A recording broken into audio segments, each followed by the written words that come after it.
Alright, we are starting our stream exactly on time. Welcome to the first ever official stream that I am telling people about. We're gonna work on the juiciest game, Rejuiced. For the people who watch this after the video comes out, actually for everybody, why am I saying that? This is the juiciest game. I don't have a lot of videos on my YouTube channel, so you can find the original really easily. Unless you're watching this in the future. Good luck. But it's basically just a game that was meant to be as juicy and polished as possible, as just kind of a vertical slice of a roguelike, if that makes sense. So, I just spent a lot of time on making the movement feel really good, making... You're not supposed to say killing, killing's bad. Defeating enemies who spray paint everywhere, and it's super family friendly, and there's screen shake, it feels great. Yeah, everyone has a good time. So let me pull that up. I have to go to my game dev folder, and then to the engine. Watch Windows Explorer crash while I'm trying to have a stream. That's crazy. There it is. And I actually need to pull the latest version. Haha. Git pull. Cool. And then if I go to Visual Studio, for once I actually have a program already on this computer. It's incredible. So let's get in here. Ignore everything that isn't this thing right here. Okay, cool. No, I don't want to sign in. Signing in is for babies. Alright, I guess let's see. This might look really bad on the stream, actually, because I am using a 4K computer. I may need to zoom way in, but I'm going to wait for the stream to catch up to see what the text actually looks like. Wow, that is surprisingly clean, but it is still tiny. So I'm going to zoom way in here. That's hopefully good for you guys. And then we're going to run the game.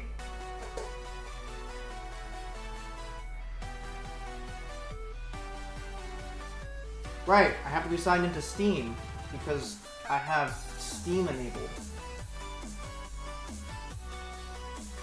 And there's a Steam update. This is the best stream ever. I'm having a great time. I hope you're all having a great time with me. Yeah, of course. I know. Steam's not... I don't have Steam. I understand. Look at that. I know you guys love watching loading bars. Alright. This is great. It's fantastic.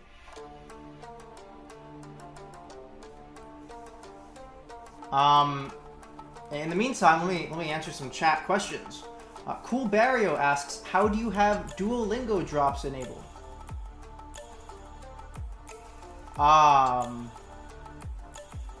And that's it for all of the questions. Thank you for tuning in. Extracting package. Installing update. Yay. This is the worst.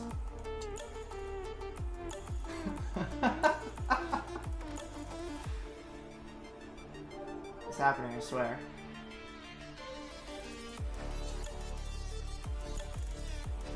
It's a good thing the background music is 3 hours because that's how long it's gonna take.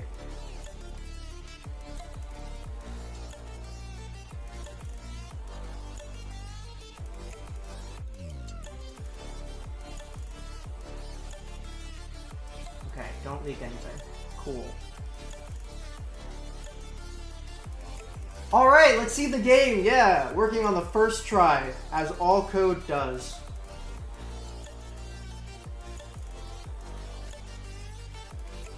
That looks way better. Okay, so I have the master volume off. Let's turn on sounds, but leave the background music off because I have wonderful background music already.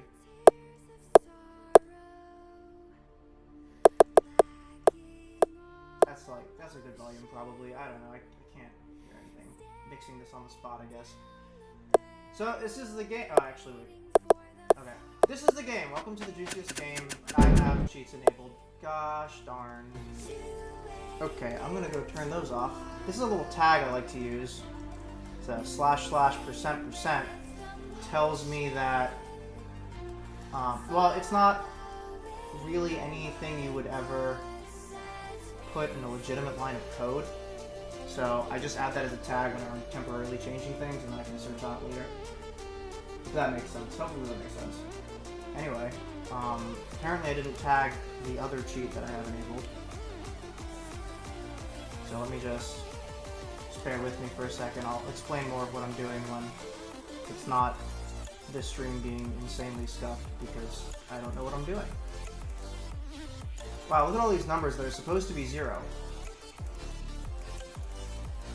Oh, that's what I was doing. I was testing the end screen stats to see if upgrades were being displayed properly. They were. They were being displayed properly because I'm awesome and I'm a great programmer, and everything I do works on the first try, especially streaming to Twitch. That specifically, actually. Okay, we're gonna hit new game. Behold, a new game. So, in this game, you play as a knight. I have screen shake turned off. It's cooler with the screen shake, I swear. Also, it's still louder than I want it to be. Yeah, wow. And then it explodes, and things vibrate, and it makes you happy. I need to watch it when I say things, huh? Anyway, look at all that. Look at all of that. I'm going to lose on the first level. That was a demonstration of what losing on the first level looks like. Let's do a legitimate run of this. Let's just start out. We've got a long stream. Not long enough though. And I think getting to practice in your own game is a lot more fun than actually programming the game, so the game is pretty loud, FYI.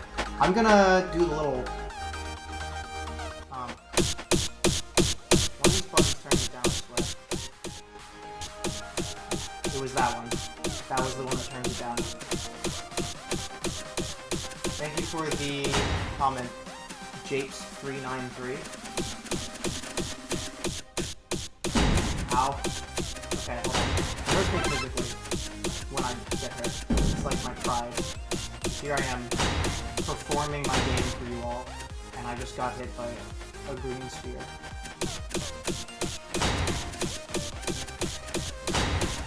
I should probably credit all these assets too. I don't know where I got them from, but they're free use, open source, and whatnot.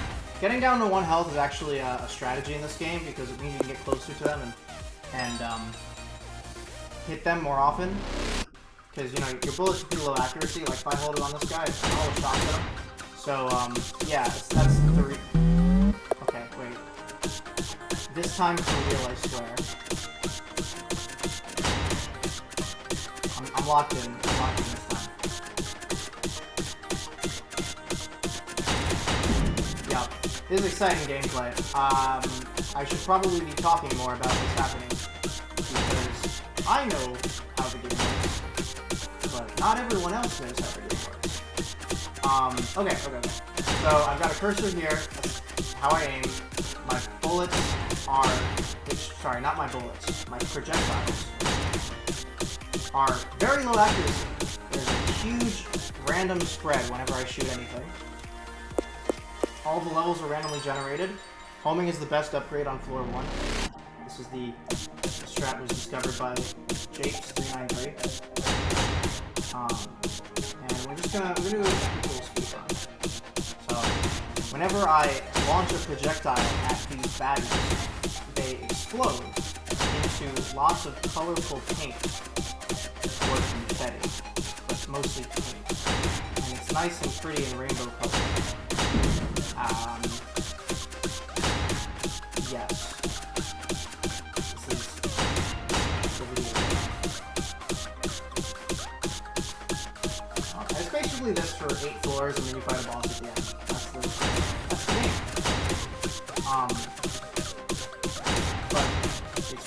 fun. I'm telling you it's fun, so you don't have to decide for yourself if it's fun. You can just, even if you play it and you think it's not fun, just remember that I'm telling you it's fun.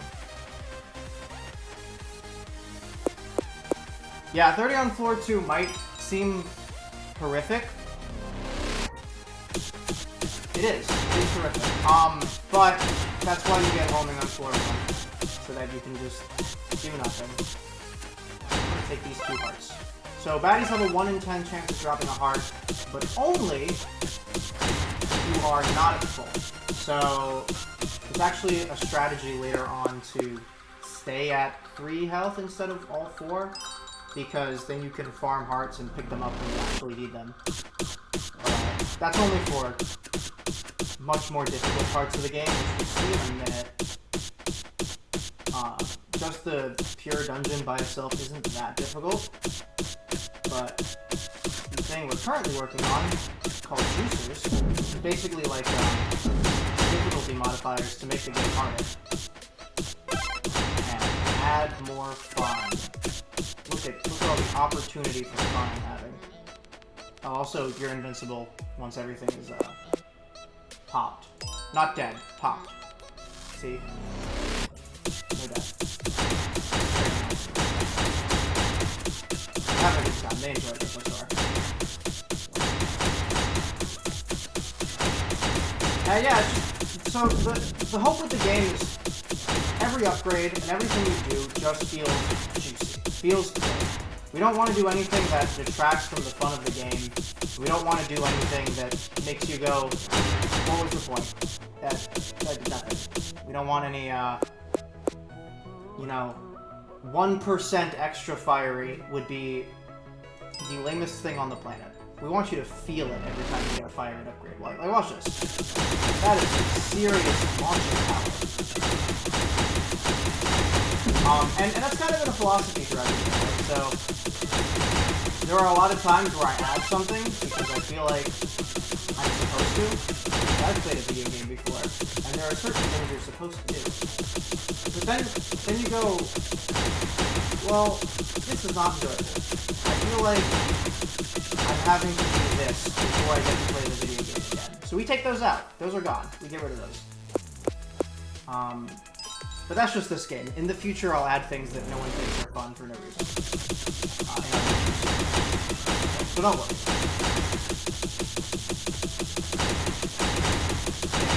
30 baddies on floor 30.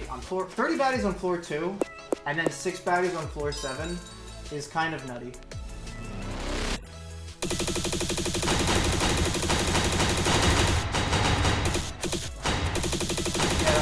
Really good homing. These puppies never miss. I don't know if you noticed. Oh, I could have been reading the upgrades. I probably should have done that. Too late. Wow. This has to be the biggest floor ever generated because there's somehow 30 baddies and I don't see them.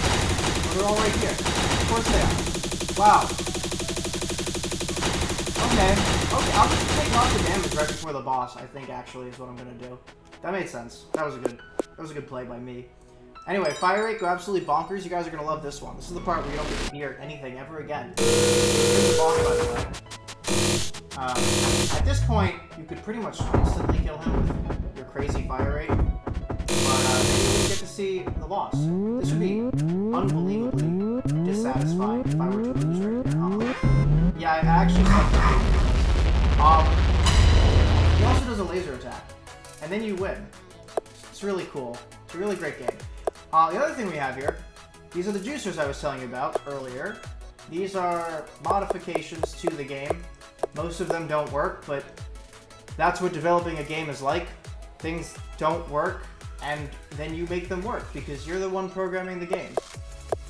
Yeah. Multiplayer, so let's go through the ones that work, I guess. Multiplayer worked at one point, but I decided to break it because it was easier than making it work as I was coding other things. So this is, I think it's a half check mark. Baddie fire rate, double fire rate for baddies, does not work. Projectile speed, baddie projectiles are twice as fast, does not work. Baddies move twice as fast, does not work. Player fire rate, I forgot I even added this. Anyway, that one doesn't work either. Projectiles are bigger. Does not work. Double HP does not work. Baddie swap. This one does work. So, what I didn't tell you is there's also a desert area. Wow, look at that. The desert. But, are there like 24 of these guys on floor 1? That's crazy. That's really fun. That doesn't happen that often, but it does happen. And I think that's hilarious. Anyway. So now if you do baddie swap, if I go to the desert, look at that. It's the guys you've seen before. Wow. That's pretty cool. Wow. Go back. We've got quantum tunneling. Projectiles from baddies go through walls. Does not work. Extended adventure, you do both areas back to back. That one works. That one's pretty epic. Adds a child to every baddie after floor 2, so if you kill a slime, it explodes into a smaller slime. That's pretty epic. That one works. Wide projectiles. Player projectiles are super wide. This might sound like it makes the game easier, because you don't have to aim as well, but actually what it does is collide with walls, and you can't shoot through corridors anymore. It's makes the game harder. It does not exist yet though. This isn't real. It doesn't do anything. Ammo doesn't work yet. Baddies launch the next strongest projectile. I'm kind of excited about this one because I'm not sure what I'm going to do yet for the projectiles that are already maxed out. Like, the yellow projectiles are pretty much the best version of that projectile. Technically there's a black projectile, but I'm going to pretend the yellow ones are the best because I haven't shown you the black one yet. Big mode, legally distinct frog, makes you bigger so you're easier to hit. Small mode makes baddies smaller, they're easier to hit. Or sorry, they're harder to hit. Alternate upgrades, this one does work. This one's pretty cool. I'll play with this one for a second. I'm not going to play 19 baddies though. I'm just going to hold the reset button until I get lucky. I should maybe just reduce the spawn rate on floor 1 so that I don't have to reset as often. The problem though is if I reduce the spawn rate on floor 1, people are going to then reset to get an even better spawn. So I have to like... you know what would be like kinda evil? Rather than... Okay, the way it works right now is every single tile has a really tiny chance to spawn an enemy. So technically, you could have a baddie on every single tile. And there is a juicer for this. There's a juicer for a baddie on every single tile. It's pretty epic. But what I could do instead for the first floor is grab all of the tiles and then randomly choose, let's say, 10 of them to have a baddie, and then you always have a baddie on floor 1. But I'm not sure if that's better or not. Some people like randomness and resetting immediately. I don't know.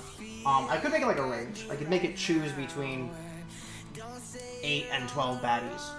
And then, you know, you're never going to have a 0 room, but you're also not going to have to deal with 24 baddies immediately. Anyway, so density does not work. I don't think we're going to keep density. I think we're looking for a different upgrade to replace this one, but these other two do work. So roll, right click to roll past projectiles with a short cooldown, but watch out for baddies. This one works great. And then briefly freeze baddies. Frozen baddies cannot move and take 2x damage. So I'm going to start with roll because I think that one's really cool. If I get freeze again, I'll do that one.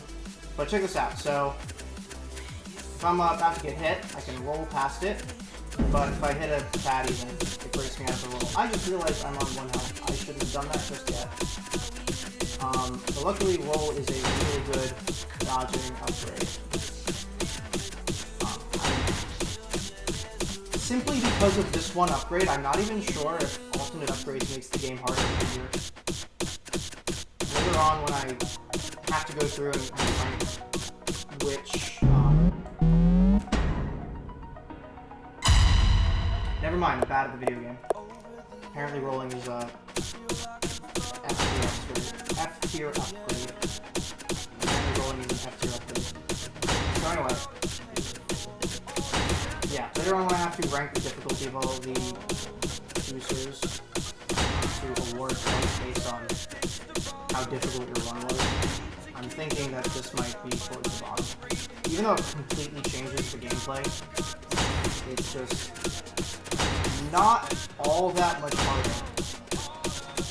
It's not all that much harder than your regular set. And the other thing is, once you're maxed out and you go fight a boss, you can actually just one-shot the boss, depending on the gun you're using, the projectile launcher you're using. And that's another thing. You can switch out which projectile launcher you want to use. Okay, I promise freeze. We'll do freeze. This one's really cool. I like the animation for this. So you hit them, they turn ice. And then they turn blue. So when they're frozen, oh my gosh, I can't believe I didn't mute it. When they're frozen, they don't move at all. When they're blue, they move at half speed and shoot at half speed. And as long as they're frozen or blue, they will take the damage increase. So if I shoot this guy, just blue, he'll take 7 damage and die. They have 3 health, so this would be like 1 damage, and then that would be 2 damage. And I think those add to 3, but I think I can get a calculator for that. There are a lot of baddies on this floor. Ooh. I don't know if that screen tearing was visible on Twitch or if that was just on monitor, but there was a gigantic vertical line of screen tearing on the left side there. Oh, I was looking at my other monitor to see if the stream was working and ran into something. Anyway, yeah, that's that. I'll be cheating a lot to give myself infinite health and things while I'm testing stuff, so hopefully it'll be less painful watching me die every 2 seconds. And I wouldn't say the game is fully balanced yet. I'm kind of just wanting to get all of the programming done, and then I can mess with numbers later, like change spawn rate. Maybe the spawn rate's too high, there's too many little guys shooting at you. Maybe you need more health bars? I don't know. But it's like, I think if I spend time messing with that between every single thing I program, I'm just never going to get the game done. And then you add things and you realize, oh, well, this isn't balanced anymore. It doesn't really make sense. It's a problem. Anyway, haphazard upgrades are chosen randomly. I think this one's going to be really cool. Basically, you go into you just don't see the upgrade screen at all. The screen turns black, and then you end up in the next floor. I'm not even sure if I'm going to tell the player what upgrade they got. I think it'd be kind of fun if they had to figure it out. I don't think it'd even be difficult because the whole point is to make the upgrades really matter. So you would notice immediately which one you got. Okay, weather events. This is actually what we're going to be working on today, if I can finish yapping before 3 hours are up. Random natural phenomenon. This is the really cool one. I actually have a list of the ones that I want to add. Let me pull up my list. While that's loading, I'm gonna keep going. Poison damage. This one might be pretty interesting. So basically, when you hit a baddie, they're poisoned, and they won't take any more damage other than being poisoned. So you can't get upgrades that max buff you out and just kill everything instantly. You kind of have to hit all the baddies once and then play pacifist until they pop on their own. It'll be really interesting on bosses too, because it turns the bosses into a survival thing rather than sitting there and killing them as fast as possible. This one, I think this one will change how you have to play the game, which I love. I love things that keep the game, I love things that keep the soul of the game, but change how you have to play. It really makes it so you can keep going. Just keep playing the game and not get bored of it. That's what we're going for. I'm trying to make an addiction here. Infestation. Okay, I will show you guys this one. This is the one that I was talking about before, where every single baddie, any floor tile that can spawn a baddie, will spawn one. To make up for that, you have 10 times... to make up for that, you have 10 times multi-shot, by the way. Pretty much killed him instantly.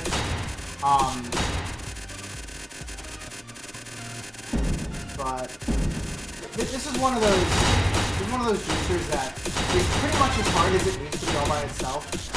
I don't see people combining this with too many other juicers and actually being successful. But this is an example of when heart farming is really powerful in this game. I can just knock Got it right here. Oh my goodness. Yeah, so you farm hard, so you keep picking them up. Oh, I forgot something really important. You can also hold space to freeze the game, which lets you kind of set up your next move. It's really good. So I can see, like, I'm freezing the game. I'm going to plan out my path. This looks pretty good. And look at that. I only took 1 damage. Of course, it's better than 0 damage, but sheer number of damage. So if I keep... See, like, I was holding up until I pressed space. If I was continuing to hold up, I would probably hit this projectile and die. I might still die from momentum, but I'm going to hold straight down and let go of the spacebar. I am still dead. Okay, that's just 500 baddies is too many for me. Even on this stuff.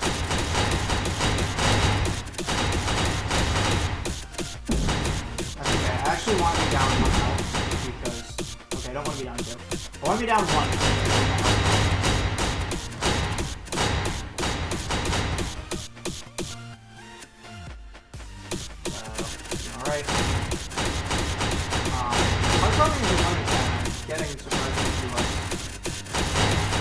Like, when baddies pop, they have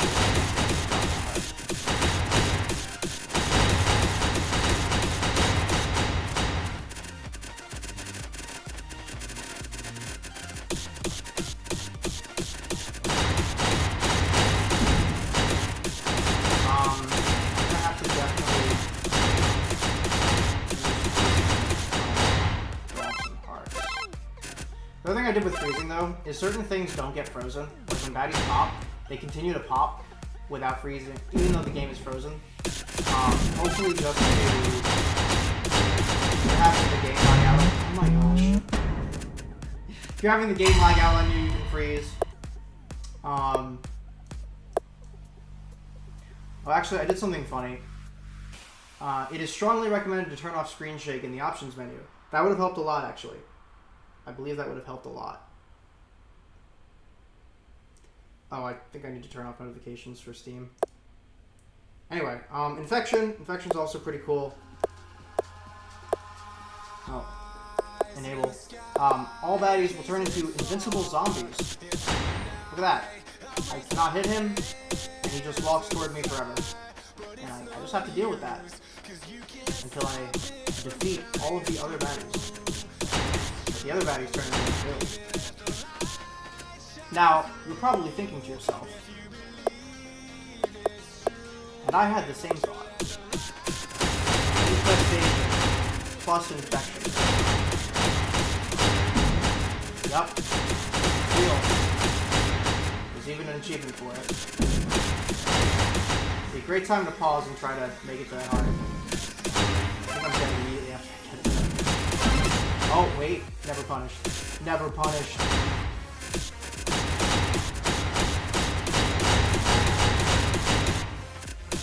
Freezing lets you become a god at dodge. Oh, I tried that anyway.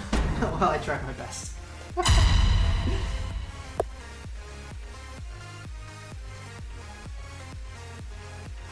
Is the game still significantly louder than me? I don't know when that chat was sent. I'm just gonna minimize the volume of the game.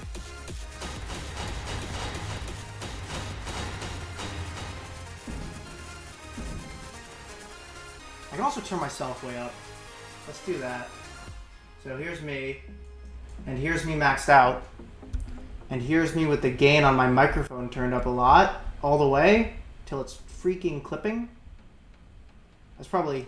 I don't want you guys to hear too much of the noise behind me, though, so I think that's the most I'm going to do. Let me know if that's better. Oh yeah! That's what I like to see. Again, oh yeah in the chat. Let me know if the noise is very noisy, though. Perfect? I'm getting a perfect. We're going to go with that. Okay.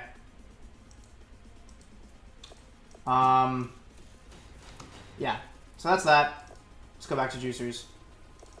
Last two. Last life clutch. HP is reset to 1 at the beginning of every floor. So you can still defeat baddies and get health pickups and get yourself back to full every single floor. But then there's this last one Heartless. Hearts no longer spawn. So I thought it was really cool splitting this up into 2 different categories, 2 different juicers. So yeah, if you have both of these, it's like you're really playing on 1 health mode. But what I've been doing is tackling each of these juicers in reverse difficulty order. So I'm doing the hardest ones first. The hardest ones for me to program. I just realized this one's really funny. It has... These strands are black, so you can't see them against the background. I may fix that later.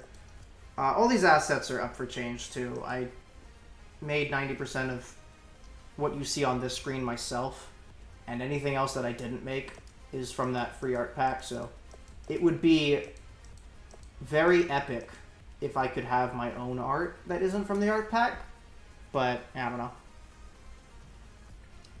Yeah, okay, turn myself down a bit to avoid clipping and background noise. I'm going to keep playing with this. At some point, I'll test this on my own and see what I like the best. The other thing I'm going to do is download FL Studio and have filters so that you guys don't even hear any of that stuff and it just sounds good. Wouldn't that be amazing? And I can even mix through FL Studio as opposed to mixing through Streamlabs, but I'm not sure if I'll bother setting that up. That might not be worth it. So yeah, reverse difficulty order for me to program so that the things that are most destructive to the code that I already have get done first. Because if I did like all of the easy juicers and then another juicer made it so I had to make big sweeping changes, I would have to make those changes to every other juicer because I didn't have my structure set up yet. That would suck. So I've done like most of the really, really hard ones. I think, unironically, weather events might be the last difficult one that I do, right? Because I have to program a bunch of weather events. But ammo is easy. Ammo's probably the next hardest, but it's just a check to see if you still have... It's just an integer check. Like, do I still have more than 0 of the ammo variable? And if I do, I can shoot. And sometimes baddies will drop things that look like this magazine right here. And then you will get, that number will go up. And you'll go, wow, look at that number going up. It's not that bad. Poison damage, also not too bad. I can have a check on the projectiles to set their damage to 0. That's really easy to do. And then I guess just a check on the baddies themselves to see if they've been poisoned. And if they have, to take their health down. It's not a thing. And then we got stuff like this. Set my health to 1 at the beginning of the stage. Done. Add an if statement to heart spawning. Done. Scale things up. Done. Scale things down. Done. Ooh, haphazard might be something, but... Not really, though. Rather than displaying the cards when you get to the upgrade screen, I'll just choose one for you and then immediately move to the next room or next scene. So maybe the upgrade screen will be visible for 1 tick, but it'll just be all black, so the player won't even notice. Like, really easy stuff. Fire rate, make the number half as big. Projectile speed, twice as fast, half as fast. Scale up. Double. Done already. Quantum tunneling, this is going to be fun, but yeah, once again, just when I do collision checks, just see if I have the quantum tunneling juicer enabled. Yeah, I think weather events is the last difficult one. We might be coming to the end of development on this game sooner than I think. That's pretty cool. It's nice. Okay, so as promised, the weather events that I have on the docket are... okay, the ones I'm thinking of. We've got Sandstorm, blows you around, literally just blowing you around. Less movement control. Lightning Storm that blacks out the screen occasionally. Hail that drops ice on you that you have to dodge. Maybe it can hurt enemies too.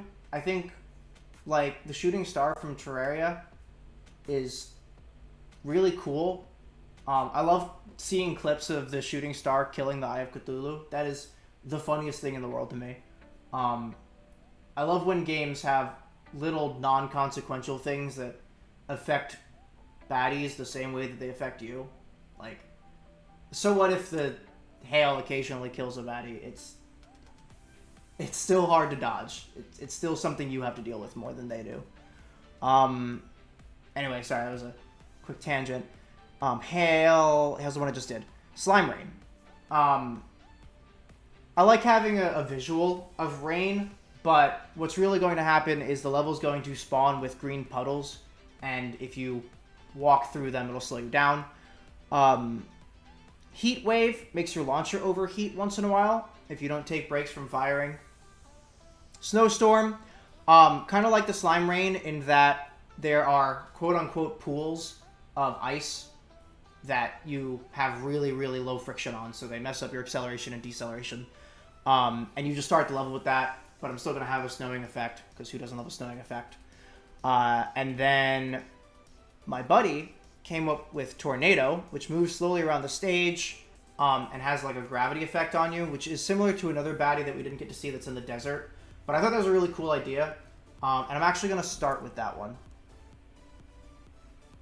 Main reason I'm starting with that one is I got kind of inspired on how I want it to visibly look, like how I can make the tornado itself look. Yeah. Coolbarrio's pogging in the chat because that's the one that he came up with. I'm thinking I might actually switch to... Okay, so this is all coded in C# using my game engine that I will one day feel good about and release to the world, but for now you get to just watch me use it. And there's also... This isn't even the most up-to-date version of the engine. I actually have a better version of the engine that I'm just not using right now for this, because it's inconsequential for me at the moment. But what we're going to do is pull up GameMaker. If I can do it, I might have to go to my library. I'm going to leak my library here. Ignore Nekopara Catboy's Paradise. Nobody has to know about that.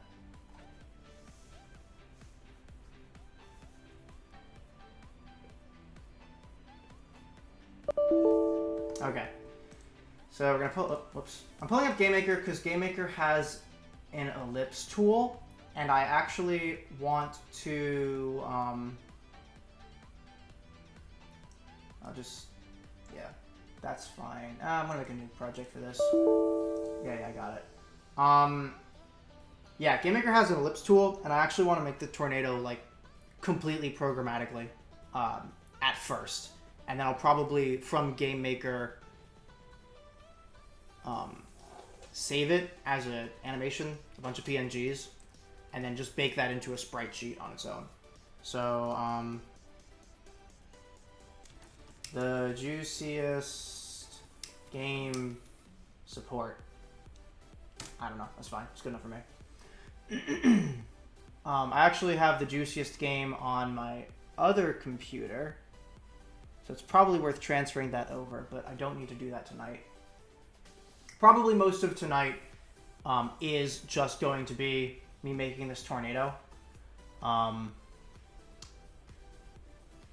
was thinking I would probably stop somewhere between 8 p.m. and 9 p.m. So that really only gives us like an hour to 2 hours to make this effect. Which probably won't take that long, but I'm also goofing around and talking to you guys, so... That's the situation. Anyway, so in GameMaker, you first must make an object. We'll call this object Tornado. Wow, that's really cool. It's really cool right there. That right there is really cool. What we can do, we can do create here. Let's set up some initial values. So this is the create event. When I spawn in my tornado, this code will run. So I'll give it like, okay, height. So let's keep in mind our knight is 16 pixels tall.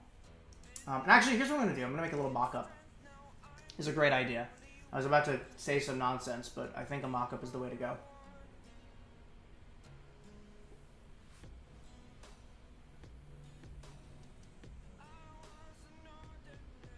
It's taking a strangely long time to run sometimes, but that's fine. So let's get a good action shot here. Okay, the steam overlay will go away. Good action shot. We've got the player. We've got some baddies. I'm gonna take a quick. Actually, I don't want to do that while I'm partially invisible. Okay, cool. I accidentally screenshotted the entire screen. That doesn't matter. That's good enough. So let's make a new sprite here just to play with stuff.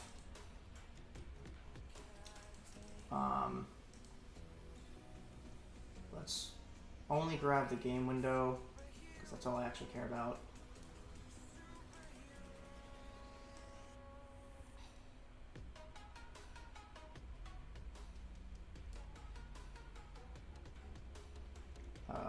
Nailed it. Okay. How'd I do? 960 by 540? I actually nailed it. That is the size of the window. Okay, so let's do a little mock-up. How big do you want this thing to be, right? Let me add a new animation image so I can layer this. So let's imagine we've got ourselves a yellow tornado.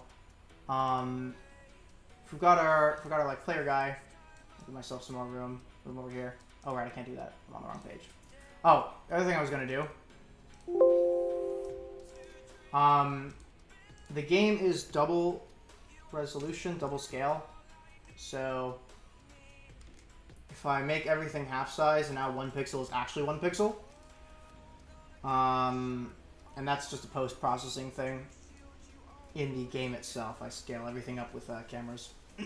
But that's another engine thing we can get into later. Alright, so, whoops, I didn't mean to do that. But yeah, let's move this guy over. Just because I feel like he's easier to work with when he's down here. I don't know. And then, let's look at that previous screen. And so, like, what do you do when you're a kid when you draw tornadoes, right? You just make, like, a little spirally thing. So let's do that. So I got a spirally thing coming up. Like, what makes sense as the size for this thing? That looks pretty good. That's not the worst. It's genuinely not the worst. I think that's a good height. So this is our mock-up, right? And if I take my selection tool, I can see at the bottom of my screen that this is 89 pixels tall, but that's silly. We'll just make it 90 pixels. It's close enough. Okay, height is 90. Okay, so let's do some fun stuff, right? So we'll do like min width equals what? And I feel like it's even a little wider than it needs to be at the bottom, but that's why we have a variable for it. This is 20 pixels. Let's make it like 15. And then I ended up making it 106, 105 pixels. That's fine. 15. So minimum width is 15. I forgot my semicolons. Max width is 105. And that's kind of all I care about. So we're going to start with a linear curve. Oh, and one more thing. We're going to say num of bodies. And this is going to be how many ellipses I add to my tornado. So number of bodies is going to be, we can pick a random number here. I'm going to call it 10. So this equation I'm about to make will change. But for now, we can do this. So for I is equal to 0, I is less than number of bodies, num of bodies. And I is plus plus.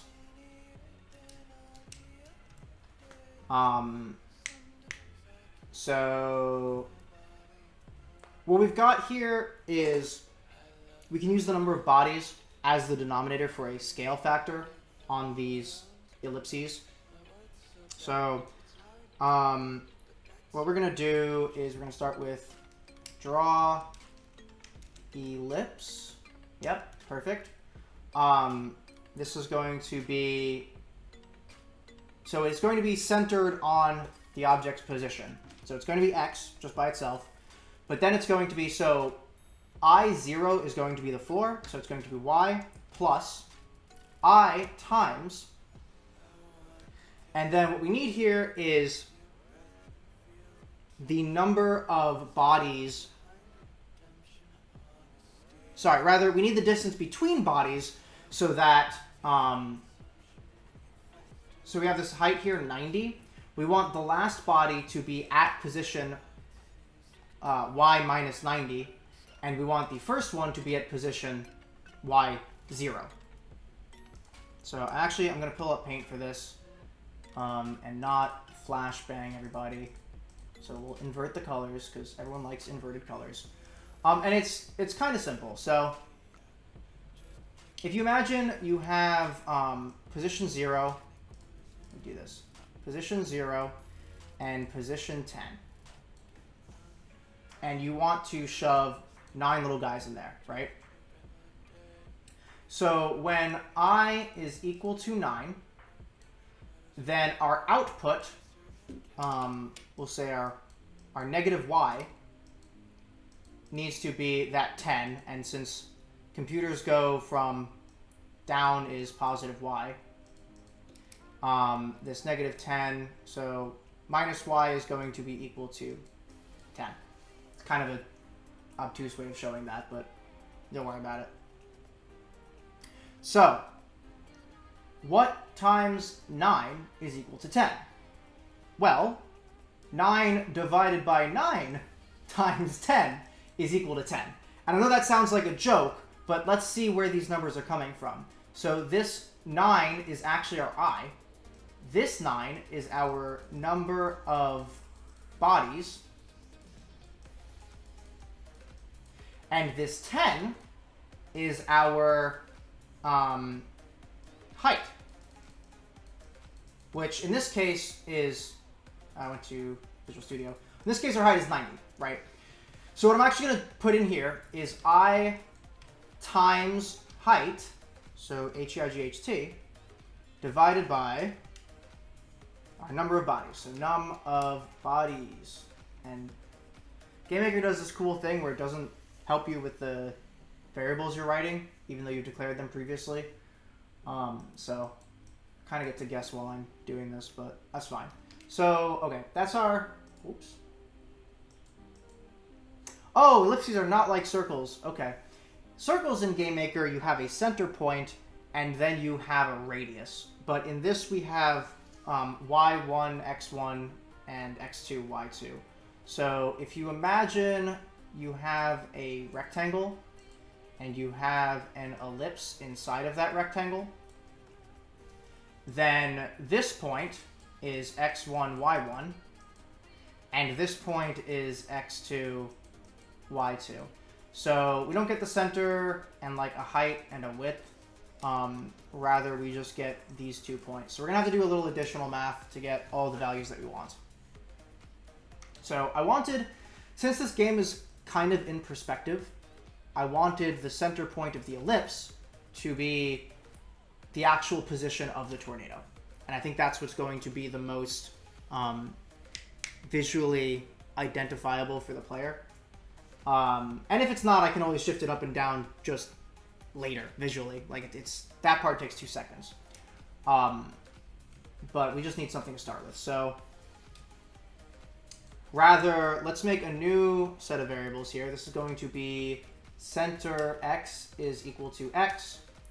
Center y is equal to what we just created.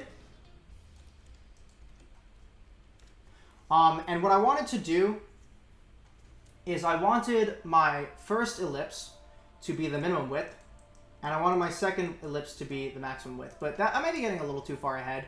Let's just do a let's just do constant size ellipses so that it's easy to digest what's happening, and I'm also less likely to make a coding error and spend 2 hours debugging instead of making a really cool tornado effect. So we'll have our x1 value is going to be center x minus, let's just do min width for now. Yeah, let's do min width for now. So min width divided by 2, right? Because Min width divided by... Oh, that's a good point. The minimum width is going to be divided by 2. So I'm going to have a strange number of pixels. But then when I use a formula, there's also a chance I'm going to have a non-integer number of pixels. So I think I'll just make it an integer later. This isn't the final effect. We can make that better later. But yeah, so making x1 center x minus min width divided by 2, and then making x2 center x plus min width divided by 2, so the entire width will end up being the full min width. Min width over 2 plus min width over 2 is just min width. So this is going to be...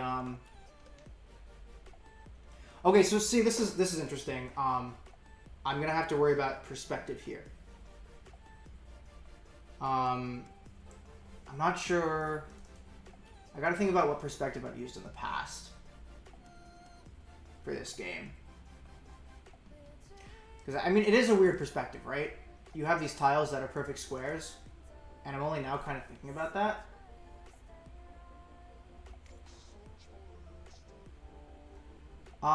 You know what? We literally have a mock-up here. That's the tornado I want. What is the ratio of squiggly swirlies that I used? So if I, like, isolate one, right? That's the perspective that I think looks good.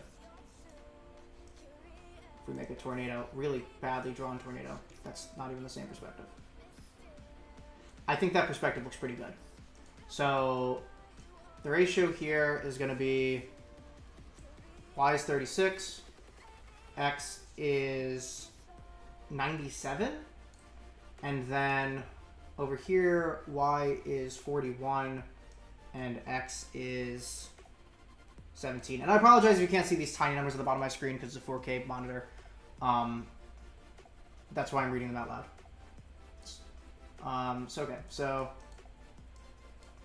Right. So we had 36 and 97. So I'm going to pull up a calc. That's slang for calculator, by the way. And I'm going to do 97 divided by 36. And it's like a 2.69 nice result. So that would be the ratio that we use. But just to like double check my eyes, I guess, we're also going to calculate the ratio for this one. So this is 9 down rather, and 41 across. So it's 41 divided by 9. I can already tell you that's going to be a much higher number. But ultimately I'm going to go with the top one. I go with something in between, right? Maybe we just make it a 3. Make the ratio 3. It's pretty high. In the past I've used like a 2. But again, I mean, that's the beauty of doing it with code rather than drawing it. I can change this. So let's do a ratio of 3 and call that good for now. Okay, so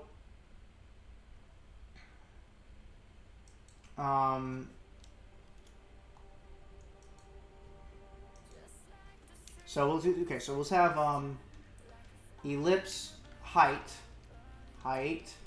is equal to min width divided by 3. This is not a great way to do it. Well, actually, I can just put it outside the for loop. So this isn't awesome because it does this every single loop, and it's just a constant value. It'd be better to put it here in the create event, but I'm just doing this right now because it's easier for me to look at. I prefer to use the create event for actual constant values that are independent of everything else, whereas this ellipse height is dependent on my ratio.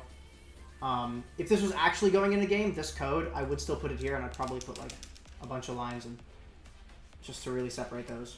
But that's kind of my thought process. I'm over-explaining things. That's okay. You guys don't care. Anyway, center x minus ellipse height divided by 2. It's the exact... Oh my gosh. It's the exact same concept. And we're going to do the same thing here for x2 and x2 and y2, rather. x2 and y2. We're going to add our values. So now we've got x1, y1, x2, y2, and because this is a tornado, for now I'm going to set the outline to be false. And we're going to finally run this. Oh no, we're not going to run it. I have to do this thing called create a room. If you've used Unity I think Godot also. They're called scenes. I called them scenes in my engine too because I think that's what people are familiar with. We're going to call this room Tornado. And this is going to be... I like to zoom this in because... I like to zoom this in just like the actual game because it lets me see things better. This is going to be very, very pixelated, I think. So the way we can zoom in really easily on GameMaker is just to use a view or a camera. We set the view in the room to be something small, like 100... Well, actually, what's my tornado height? I don't want to make it smaller than that, right? My tornado height is 90. So let's set the room to be 150-ish. That's width. By 150, yeah. So set the room to be like 150 by 150. Our tornado object, we want it to be sort of in the middle of the room, so X is 75. Y, we could do 150, but then the bottom of our ellipse is going to get cut off. So let's do like 120. And then we go back to view, so you can see that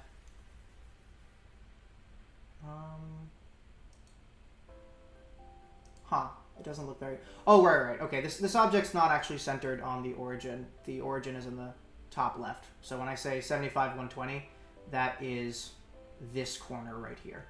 Okay. So we go to views. You can see that that corner is centered inside my box. And the way that we scale this in is the view in the game is 150 by 150.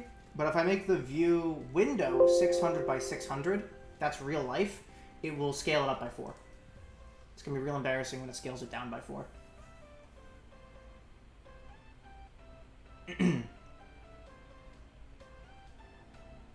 Wow. Talking for 1 hour and 14 minutes is a little straining. New respect for streamers. Okay, so this is basically what happens when everything I say is nonsense and doesn't work. I forgore. No, I didn't forgore.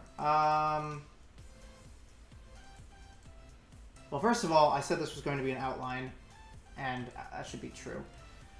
Second of all, I full screen this, so you can see exactly when ellipse drew. We're going to do a little debugging on this. That happens.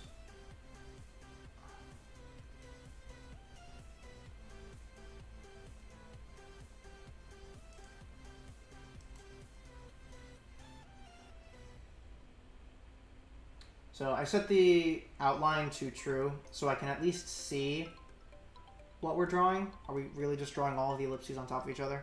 Probably are. Oh my gosh, I did the thing. Notice how, even for Y1 and Y2, I'm using center X. Let's try that again. The center X doesn't move. Center Y is the only thing that moves.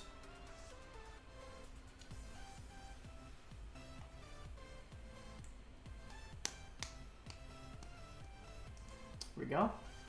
Okay, that's better. Right, and then the one thing I forgot to do was, like we said before, this is negative Y. So when I am adding my I times height divided by number of bodies, I should actually be subtracting it.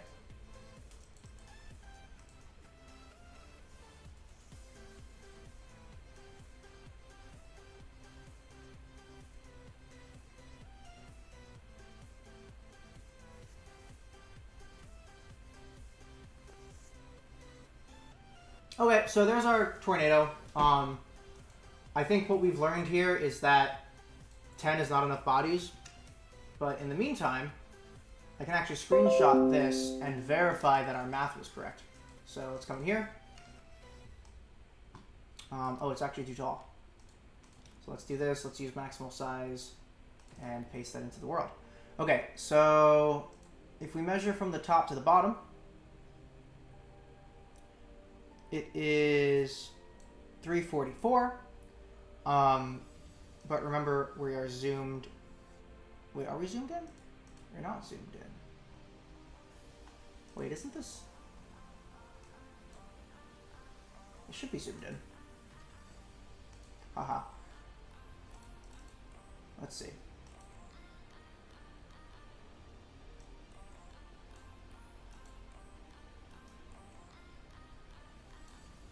Oh, that's interesting. So, GameMaker knows that your view is zooming in and will automatically fix dynamically generated values. So this ellipse is dynamically generated, and it's generating at full resolution rather than our zoomed in resolution. There's a few ways to fix this, but what I'm going to do is draw this ellipse to a canvas or a surface if you're using GameMaker, which I am, and stretch that out. And then GameMaker won't have any choice or any ability to fix it, because it'll already be, Canvas will just hold the pixel color value, and GameMaker is just straight up drawing that to the screen. Although, do I really want to do that though? It'll only take 2 seconds. Surf equals surface create. And we chose 150 by 150. These values don't really matter. We can do surface set target is going to be surf. So this says we're drawing to our surface rather than to the screen. Draw clear alpha. Listen. Sorry, the music in the background. Draw clear alpha is going to be C black with an alpha of 0 so that it draws transparency to the screen. Okay, then we can draw all of these things. X and Y value are no longer X and Y. They are instead the values that I set here, which are 75 and 120. Which, yeah, 75 and 120.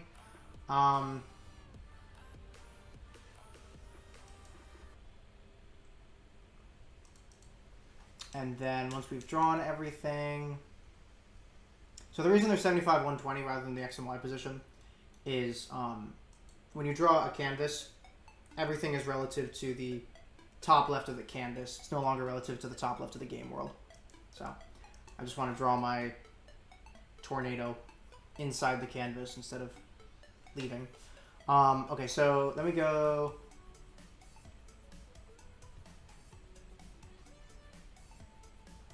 Okay, right. So now we're going to do surface reset target, which sets our drawing surface back to the actual visible screen surface that we can see. And then we're going to do draw, draw surface surf. And then it's going to be, so if we think about the X and Y position, it's here, but we actually added 75 to it, so we need to subtract 75 and subtract 120. So what I'm actually going to do is we'll do like a surf X is equal to, because you don't want to have too many floating values here. It'll get too confusing. Surf X is 75, and we'll do a surf Y is equal to 120, and when I'm drawing my surface, I just have to subtract surf X to make up that distance. And same subtract surf Y. And that's the dealio. So now we have a surf. So we've drawn the surface. The last thing we need to do is surface free, because we're not reusing the surface every frame. We're creating a new one every frame. And surfaces are permanently stored in memory until something deletes them, which can happen randomly, but not randomly enough, because this will cause your game to run out of memory and crash. But that should draw our tornado. Okay, never mind. What did I do? Wrong number of arguments. Oh, I have to tell it which surface to free, obviously. Okay. Right, so this will draw a tornado and actually scale it up so we can see what it will really look like.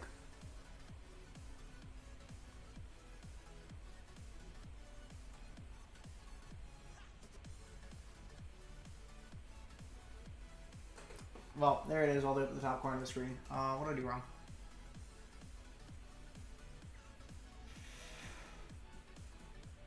Clearly subtracting surf X and surf Y was not the move. Oh, it should be our actual position minus surf X and surf Y. There we go. That makes sense.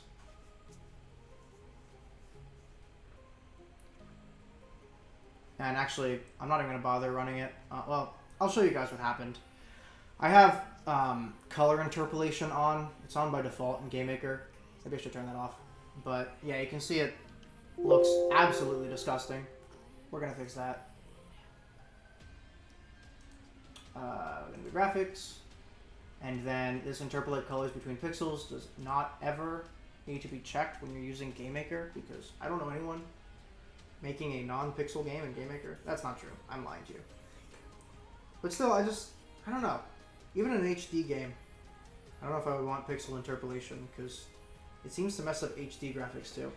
But I could just be making things up.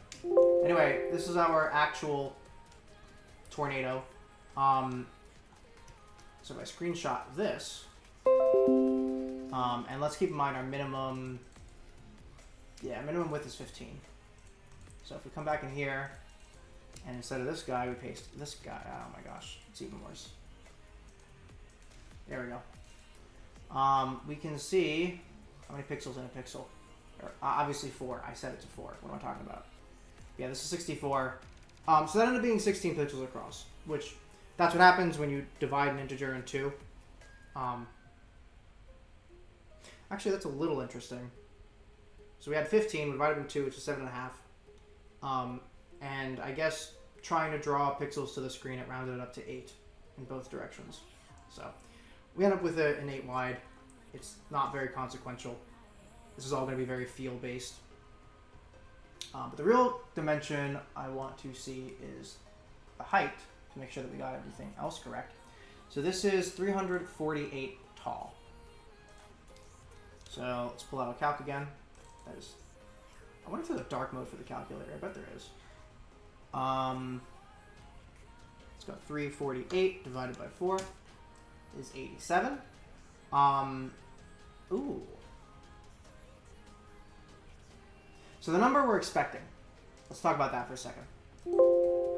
We divided the height, we divided the width, which is 15, by 3 to get our height, which is 5.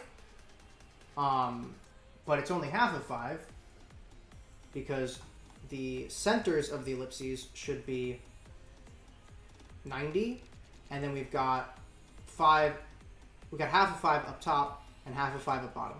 So we do end up adding the whole 5, but only one 5. I'm expecting to see 95 pixels.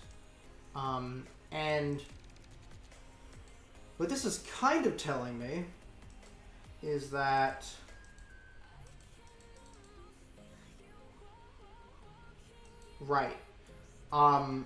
we don't actually get to a point where I is equal to the number of bodies, because I is exclusively less than the number of bodies.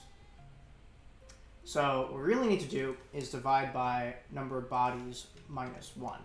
So if my number of bodies here is 10, when I is equal to 10, this code doesn't run, because I is no longer less than 10. So the last time this runs is when I is equal to 9. Number of bodies is minus 1 is 9, so 9 divided by 9 is 1, and we'll actually get the full height. That made sense. Everyone understood that. No one's confused. Thank you.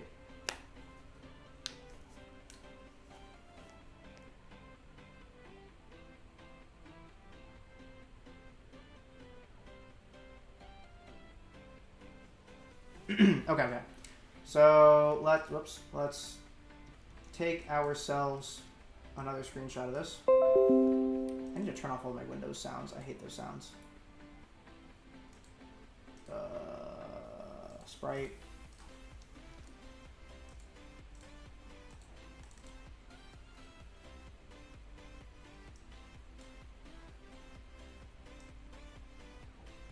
This is now 384 tall. So let's run that. 384 divided by 4 is 96. I said 95, but remember what happens when we divide an odd number into 2. Our function works. It's great. Now what we're going to do is linearly increase the width of our ellipse until it is equal to max width. And what's really cool is we get to do the exact same thing right here. This is it. So our ellipse height is now a changing value. So now we can bring it back in. We've got ellipse height. Because it's no longer min width, it is now our current width. Okay? And we can say, that's a lot of capital letters. Current width is equal to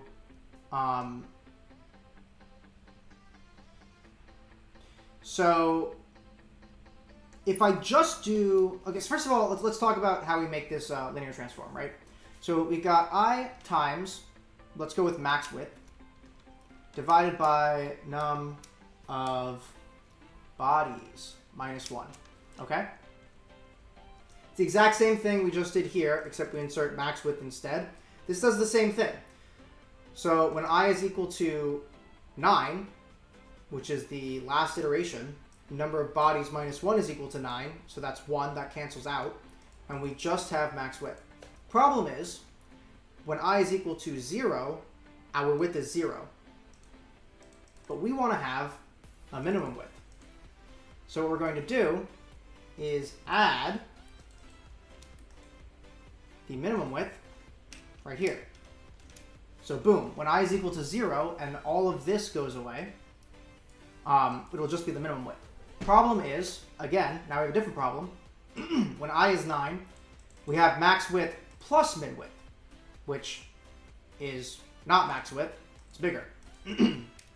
But if we change this value to max width minus min width, now we have a value close to max width that's missing min width when I is equal to 9, and we just add min width back into it, and boom, we're there. So this will linearly increase the width. Well, it will get us the value that is the width of our ellipses as we are linearly increasing them from bottom to top. Mouth vomit, word vomit. So current width is this. So now all of these things that say min width, we want to replace them with current width, because that's what we're actually using. And that's really it. Because we had this set up earlier for min width, which was pretty much just any variable we wanted. So if we change it to current width, then it should just be the current width. Try running this again and see if that worked.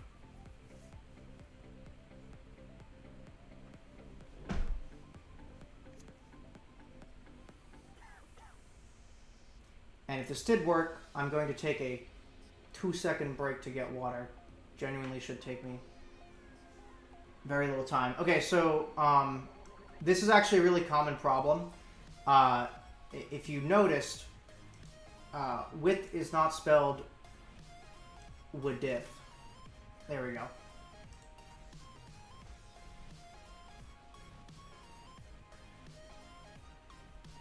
Wow, I'm looking at the stream on my other computer. It's a really long way behind. I wonder if there's a way to speed that up. There's got to be. But there it is. That's our tornado, increasing in width. And we remind ourselves that our max width is 105, our min width is 15. Let's see if that's what we get when we look.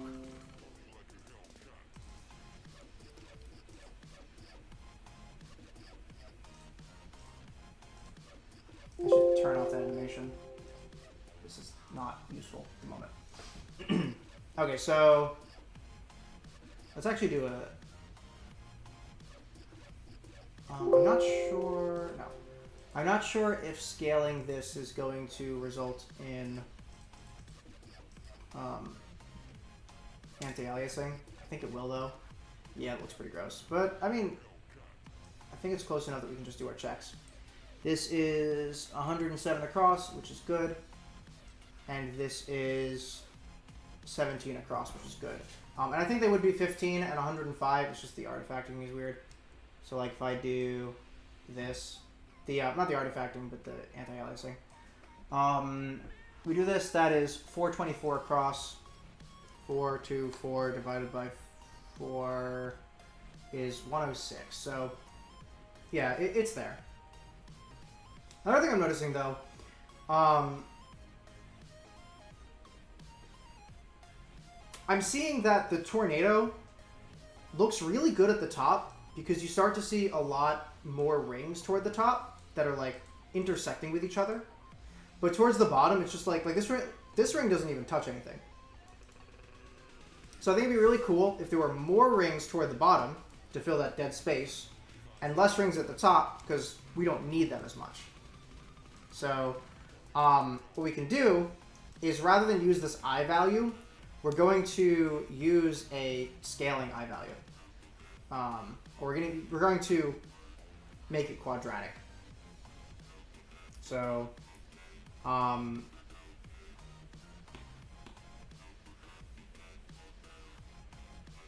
when I is equal to 9,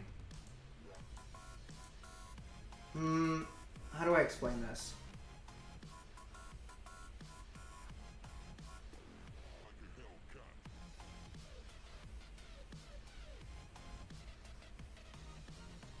When I is equal to 9, our final value also has to be equal to 9.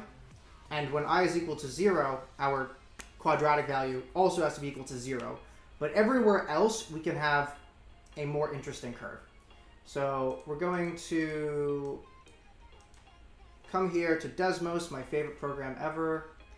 Desmos, the best graphing calculator. And it's, so like, okay, so let's get both equations on here, right? This is y equals x, where x is I, and y is our output value. This is what we're currently using. This is doing nothing to I, basically. Y is equal to x squared is a cooler value. Whoops, I'm not doing that right. So, importantly, when up until 1, so notice they cross here, our output value is actually smaller than what we want. How do I explain this? So, no, actually this is exactly what we want, right? So, if I is equal to, let's say we scaled this down. So instead of I being 1, 2, 3, 4, 5, 6, 7, I is like 0.1, 0.2, 0.3, just for a second. So when I is equal to 0.1, the height that we get with this red line is also 0.1. But the height that we get with the blue line, the quadratic line, if I can actually get to 0.1, is 0.01, which means we're not going to increase as much. And we're going to increase more and more until we get to this 1-to-1 value. But what we'd like to see is, nobody likes ads, man. I'm not interested in a website. Anyway, we need this graph to cross at x is equal to 9. So what we really need to do is widen the widen the graph. So I'm going to simply divide by 9. Now we have a wide graph. What does that cross? That crosses at 81. Okay, so it's a square root value. So we do, we're going to do square root. And then this is our I value. So I'm going to say I. I'm going to add a slider for, no, not I. This is our number of bodies. So I'm just going to use a B for bodies. So when we have 10 bodies, like I showed, it's going to cross at 10. And remember, it's bodies minus 1, right? So now it's crossing at 9, which is what we've got. That's pretty much it. That's how we do this. So as long as our transform graph intersects at the beginning and at our final value to our linear base value, as long as those two intersections are met, we are still going to have the same height tornado. It's just the spacing between the different loops will be different.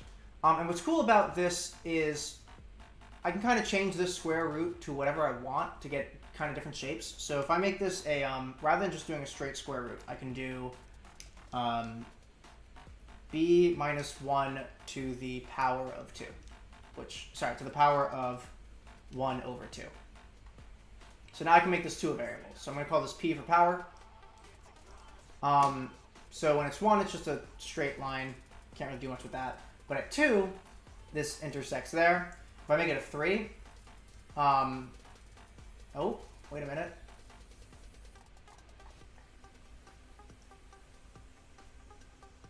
This intersects right at 3. Why haven't I made it 4? Seems my math is a little goofy.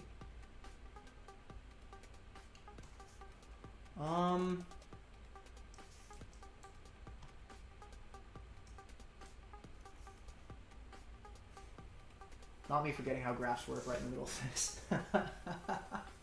Okay, let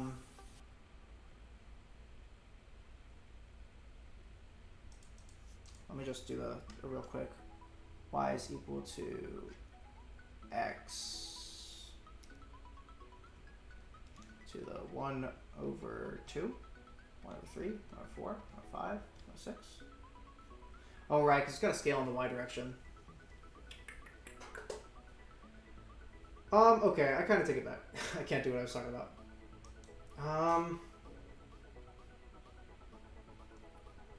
But I should be able to, right? What's going on? So if this is 3, then we get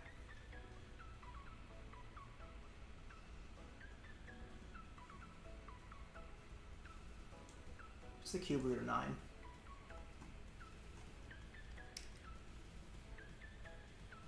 Because we're getting the cube root of 9 here. 2.08. It's so weird they intersect right at 3. Exactly at 3.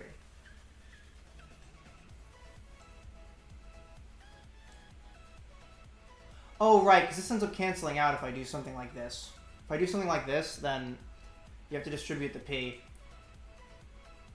So you get x squared divided by...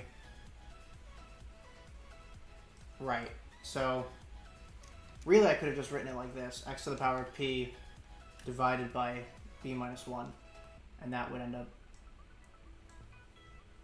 crossing us at 9. But if I set it to 3, it ends up crossing at 3. If I set it to 4, it crosses here at this weird value. 2.080084. But I want it to cross at 9. So if I want it to cross at 9, what value would I have to give this?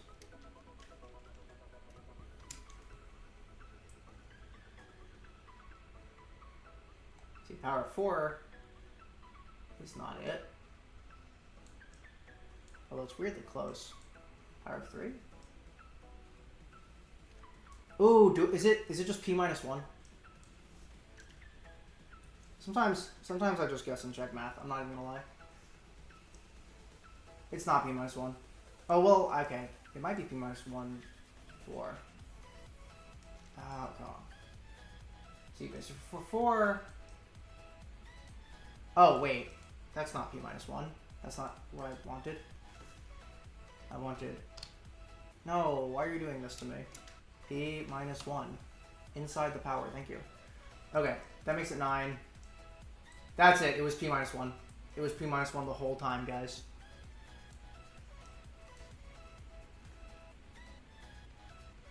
Okay, so, yeah. God, all of that was to say that if I want to make the slope more or less intense, then I can use a more general formula.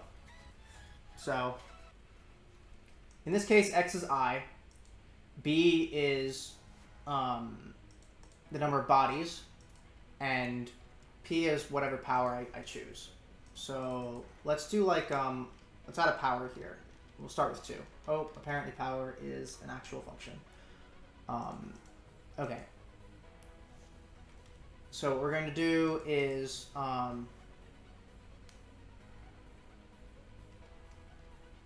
make our interpolator.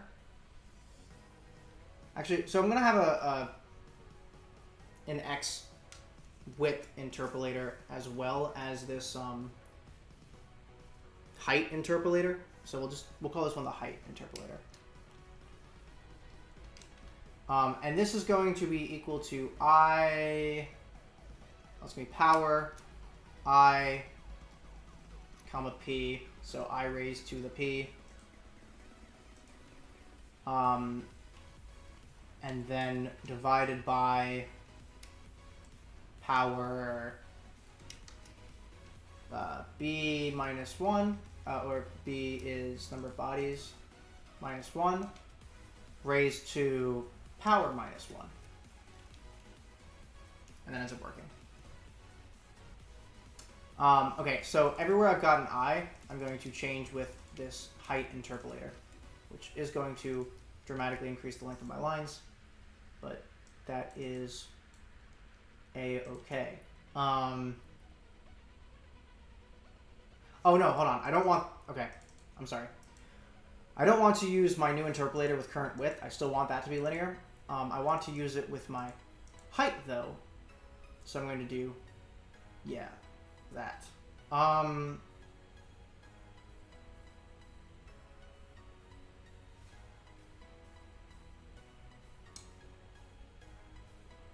Well, okay, hold on a second.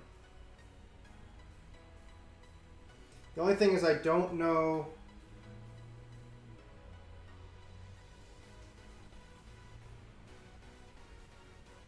Yeah, let's use something different for the current width.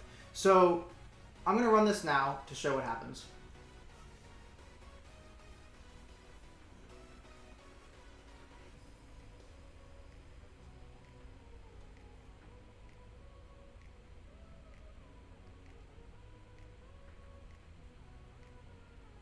Yeah, so notice how we have kind of a bowl shape? That's because we're still using a linear width for the individual ellipses, but we're not drawing them at equal intervals. So rather than going from 10 to 9 and then 9 to 8 and putting them equidistant from each other, 10 to 9 is super far down, and 9 to 8 are closer together. And that's literally what we're seeing right here. So we can't just get the width by interpolating that. What we have to do is we have to get the y value, which is here. And then we'll just use a function of y. So current width is equal to, we'll use the lerp function.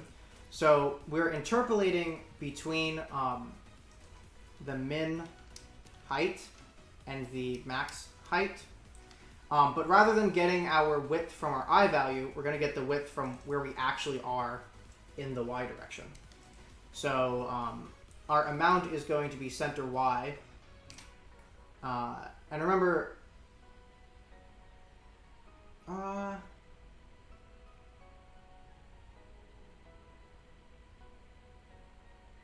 Oh, but remember, so this is a different value, right? So this is now going to be our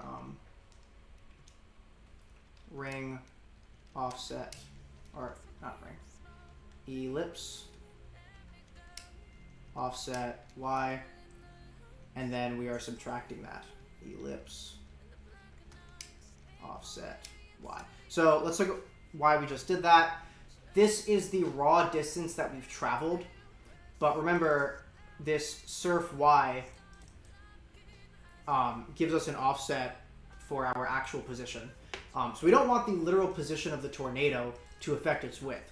We only want which position the ring is relative to the tornado itself to affect the width. I hope that made sense.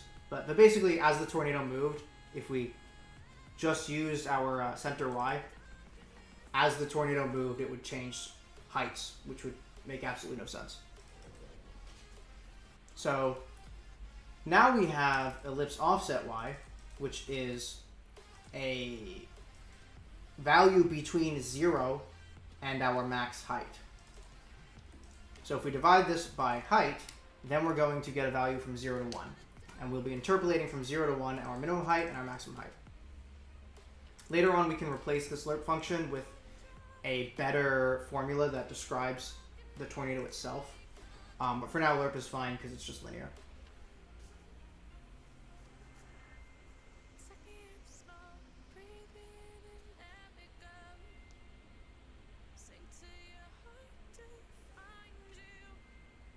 What did I do? Max height. Max height does not exist. What did I use max height?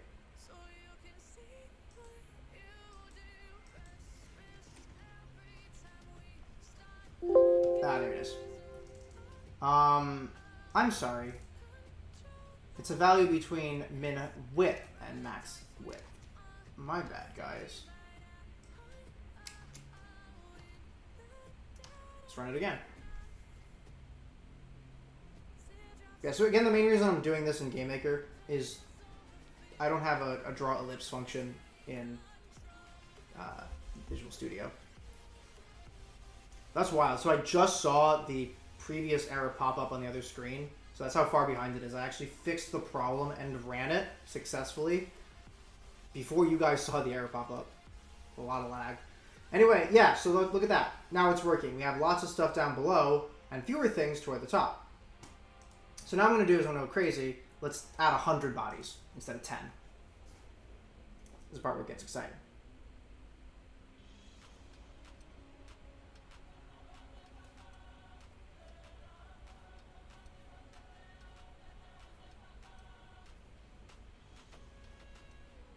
Well, 100 might be too many.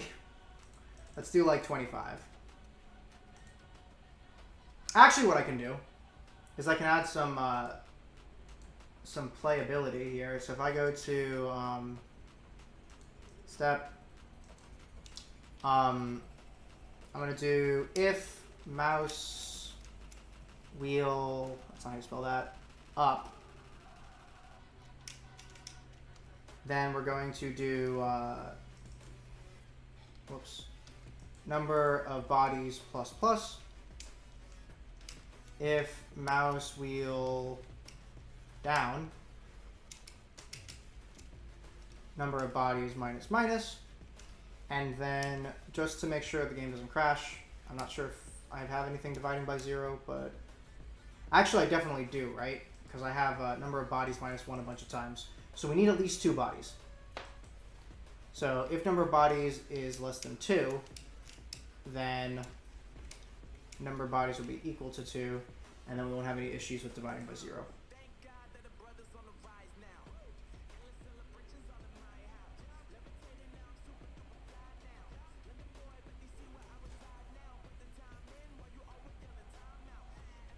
Do. Okay, cool. So now I can change the number of bodies and decide what looks the best. I can just keep going up if I feel like it, though. And I do feel like it. But yeah, so it continues to keep that consistent.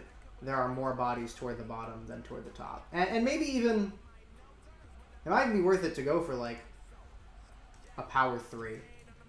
Just for fun, let's run that. And remember, so we have this weird thing in the graph when we use a power of 3, where it goes down past 0. But remember, we never go below 0, and we're never going above this value. So 3 looks like this.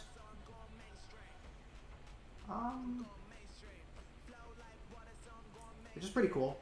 And actually, I could even do... Let's change our scroll wheel to change the power value. So power, and we'll do more granular, plus equals 0.2. And on this one, power minus equals 0.2. And then if power is less than 2, we're going to set power to 2, because I don't, we can do 1. If power is less than 1. If you do, I believe if power is less than 1, yeah, you start to end up, well, first of all, you get an asymptote at 0 equals infinity, so that would be a problem, but otherwise we get this. So there's no reason to go past 1 at any point.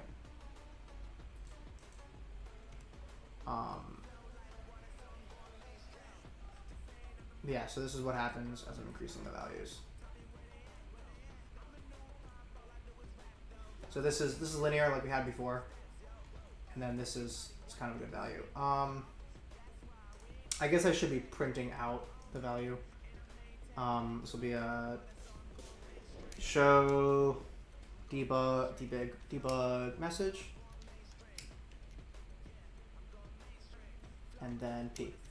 So now let's see what value this is, because this is kind of nice. I like this value here. What power did we end up using?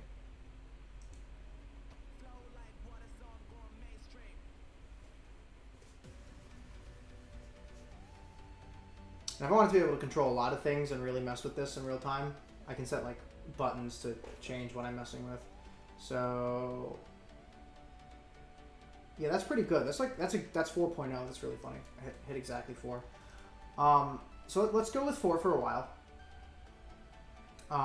And then I'm going to run and grab water. It will not take 30 seconds, I swear. BRB. I kind of wanted to see what my be right back changeover thing looked like, so I didn't leave immediately. But I'm back, and I'm out of breath. Okay, cool, let's do it. Let's play the video game. Gaming.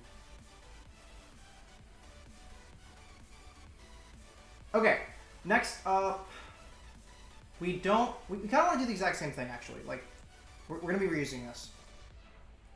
So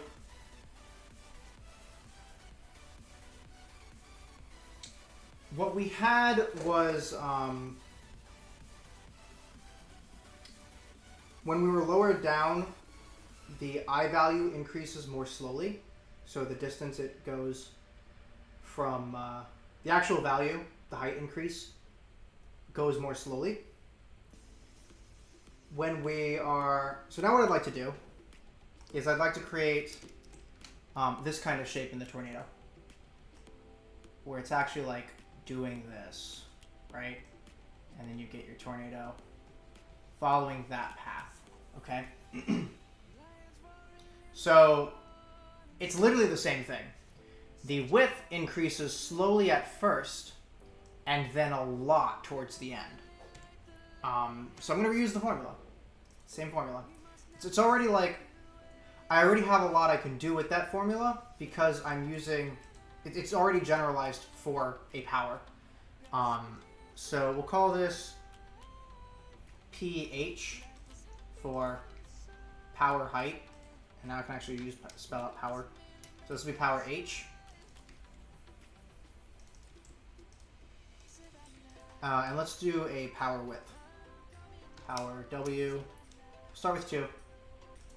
Take it easy. And we're going to replace this lerp function. That's all it is. So,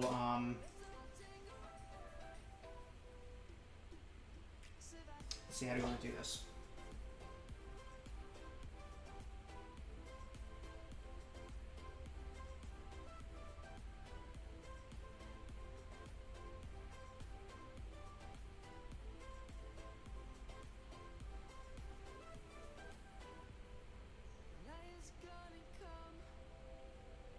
Right, okay.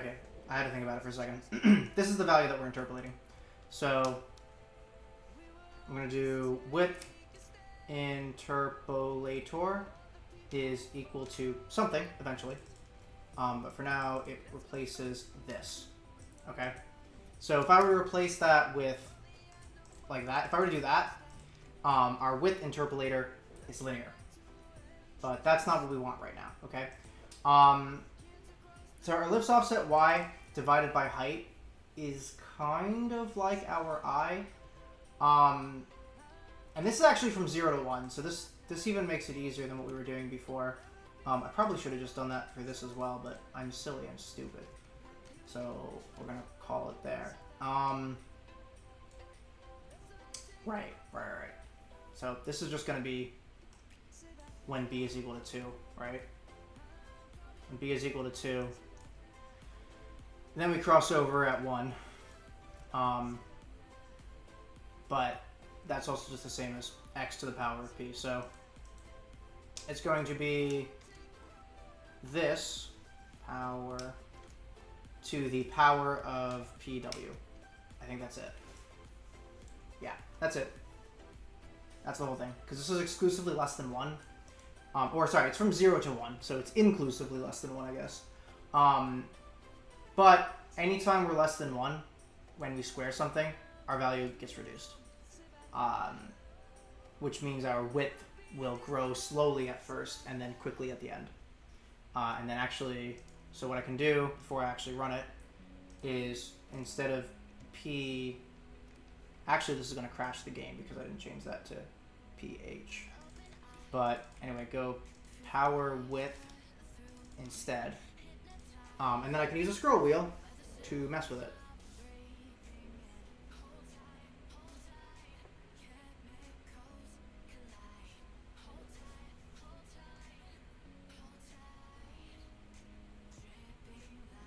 Okay, problems.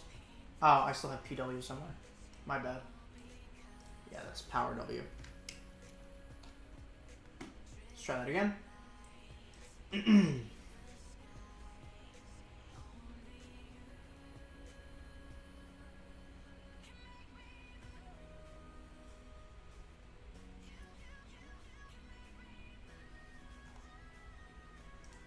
gonna close this actually. I don't know if it's eating resources, but go away.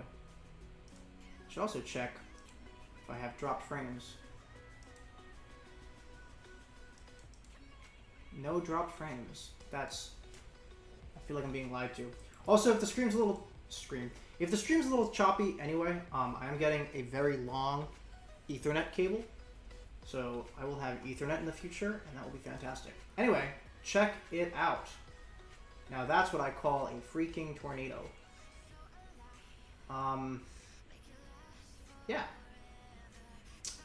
I am noticing that our power H doesn't make much sense anymore because it looks super goofy towards the bottom. Like, it's good when it's just a 1-to-1, but yeah, look at that. That's how you freaking do it. So let's go, yeah. So what I like to do, let's add a thing here.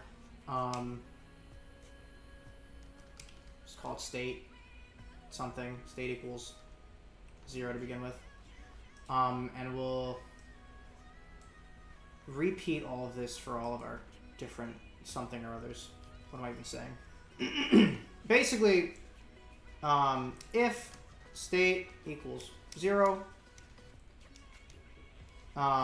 then we're going to mess with the width power. And if, that's a D, if state equals 1, then we're going to mess with the grab you, paste you, height power. Height. Nice. And we're also going to show the debug message for the thing that we're messing with.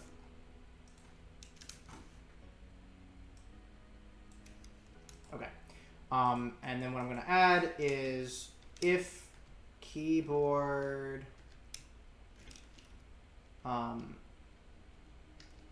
check pressed, I believe I can do ORD 0, ORD 1, just because 0 is super far away. If I press a 1, then we're going to go to state 0. And if I press a 2, we're going to go to state 1. And for all you non-programmers out there, I promise this makes sense. But I apologize if this is mildly infuriating. Anyway, what do we have going on here? What you mad about? Oh, I'm missing a closing parenthesis. Run it.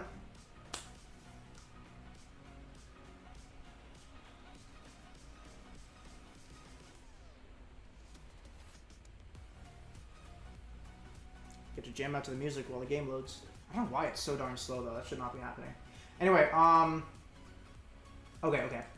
So I'm a big fan of like the 2.6 to 2.8 range, maybe 2.6.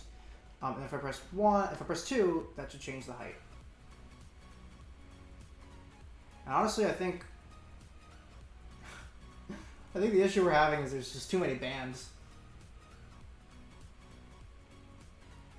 Yeah, 3's like kind of nice, but It's like 2.6 and 3. So if the width is 2.6. Actually, let me put that above the height so it makes sense. And the height is 3. We also need to mess with number of bodies. So we're going to add another state check. If we press the 3, we're going to go to state 2. And all of this is coming back.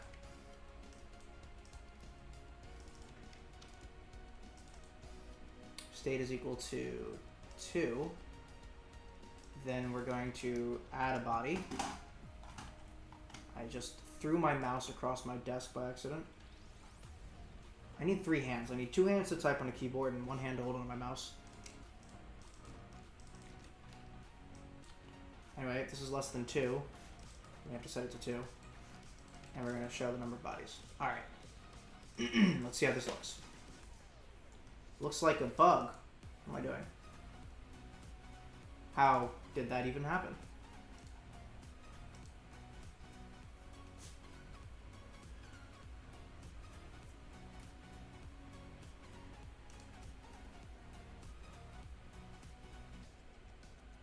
This is taking a strangely long time. It doesn't take this long on my laptop. And my laptop is not as powerful. So I'm going to look at that. But anyway, okay, I did something wrong. Oh, this still says state equals 1. I thought I changed that. Game Maker gaslighting me.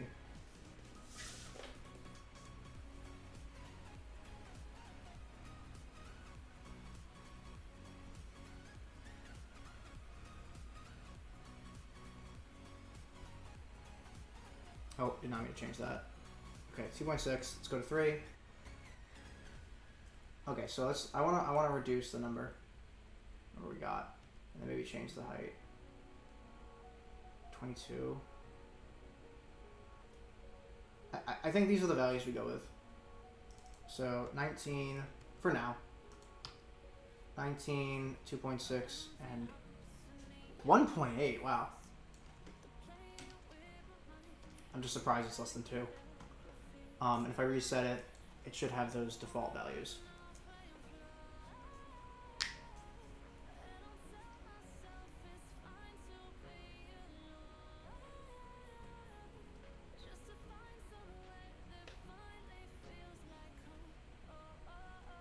Okay, yeah, that's pretty good. That looks pretty good.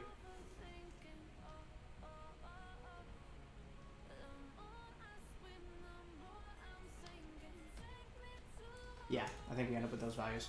I just messed up a little bit and ended up right back at home. Okay, I think last thing I'm going to do for this stream is, I think this is the last thing I'm going to do for the stream.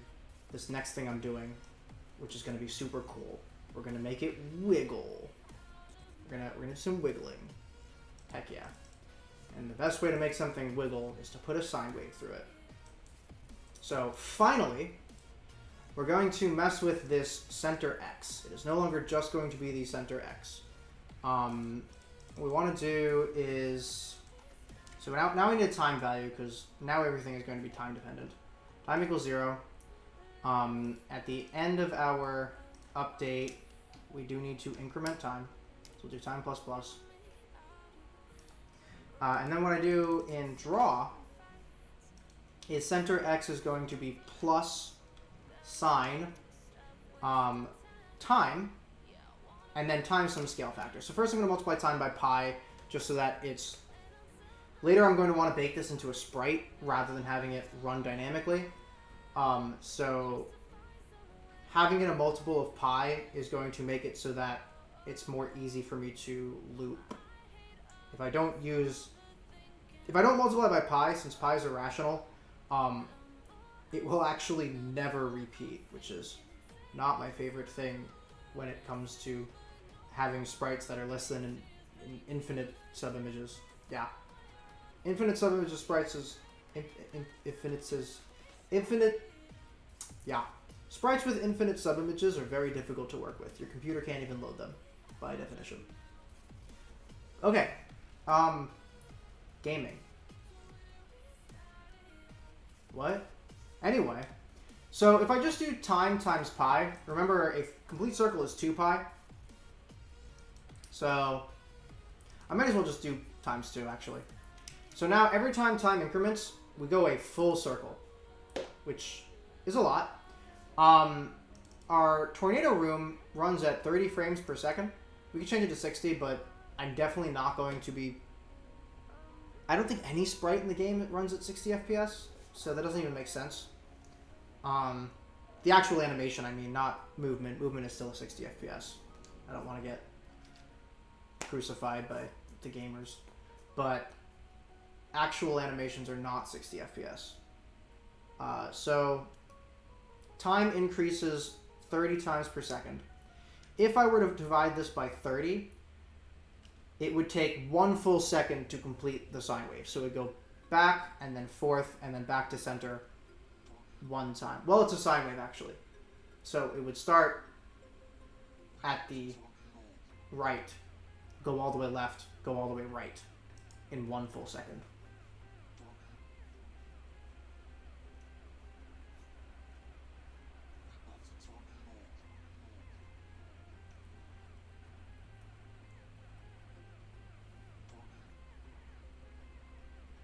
Cool, right?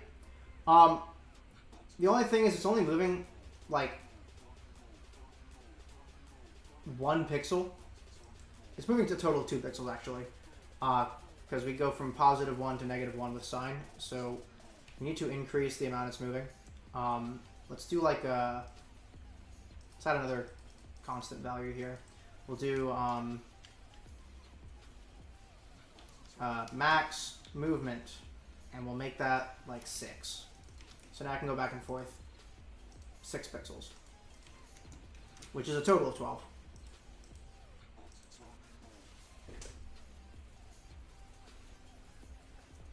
So we're going to see it actually doing something.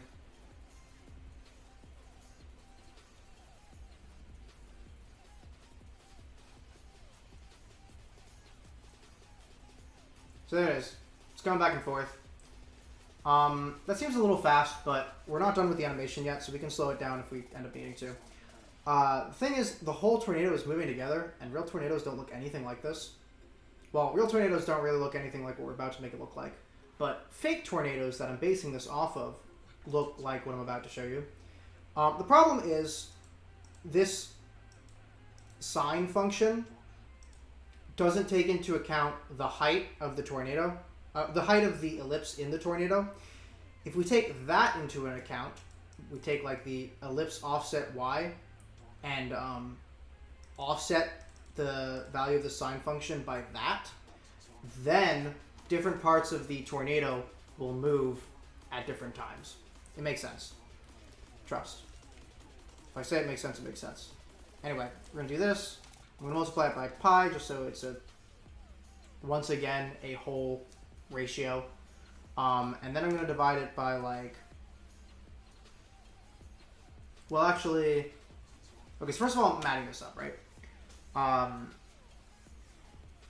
Let's think about this for a second. I'm not sure if this is going to be a really big or a really small value. If I go too big or too small, you're not even going to be able to see the movement. That's the problem. So height interpolator is from 0 to 1. Yeah, if I do a pi offset, then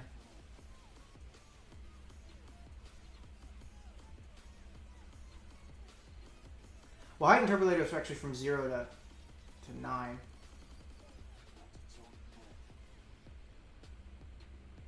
Maybe I should do height interpolator divided by... Actually, yeah.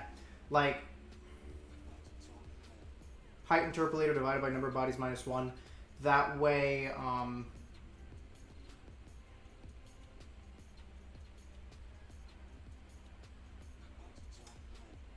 matter how many...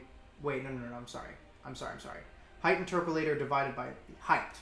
That way, no matter how tall the tornado is, it doesn't affect the movement frequency, I think. So if I do divided by height, yeah, it doesn't affect how much of the sine wave is inside of the tornado. I know this math is probably like Unless you're also in the weeds and you do trigonometry nonsense because you're a game developer, this is probably like way too in the weeds. But yeah, this ended up being a very small value, I think. Or maybe it's a big value, I don't know. Let's just do like, let's multiply it by 4.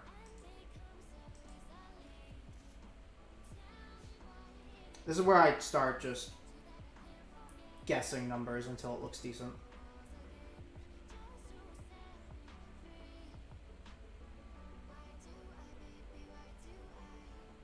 Ah, that is exactly what I was looking for. Let's make a new state. If state is equal to 3, then let's call it wave precession. I don't think I'm spelling that correctly, but I don't really care. I do care. I'm Googling it. Procession.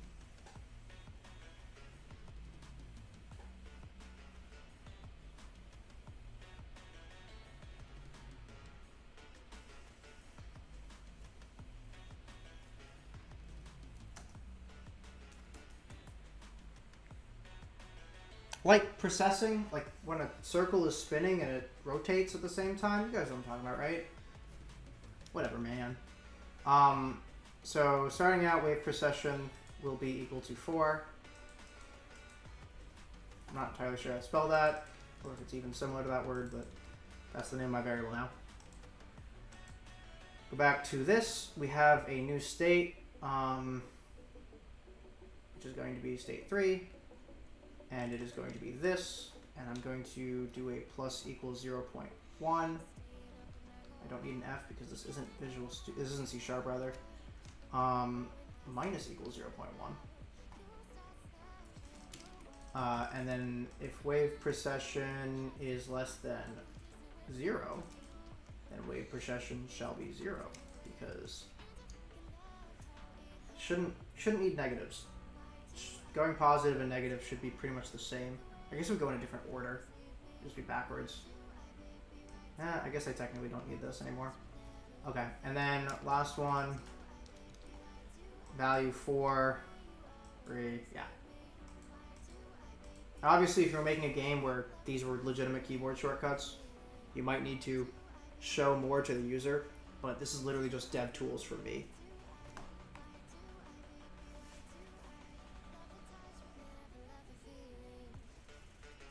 Okay, so I'm gonna increase I increased the wrong value already.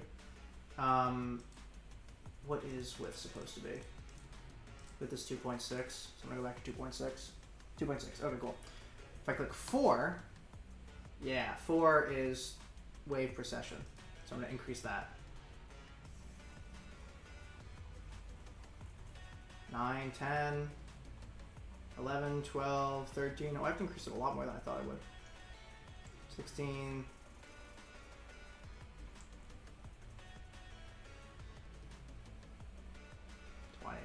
Yeah, like all the way up to 20 is crazy.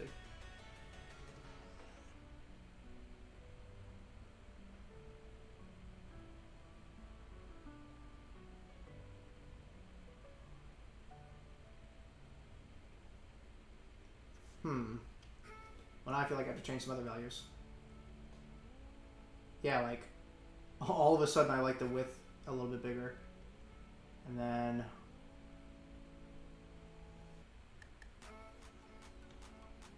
number of bodies. Oh, wow. Wait, having way more bodies now looks much better.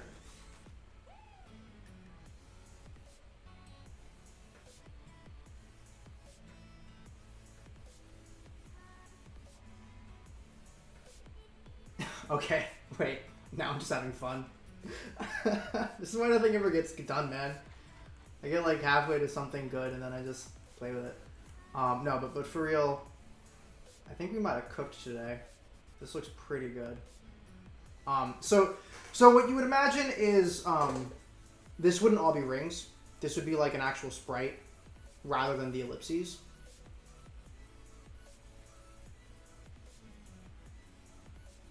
And I think I might even do a little bit of that just to get a taste of it.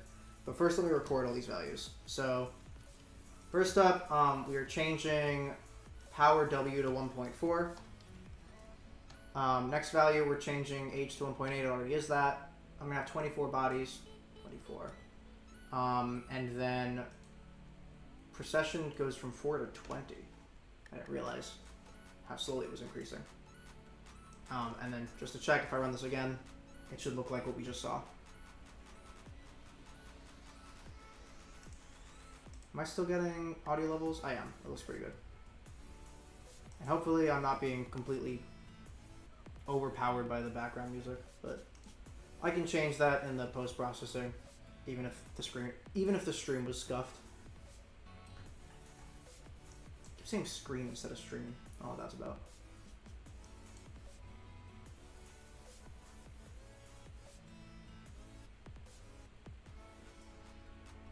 So, actually, there's one more thing we could do.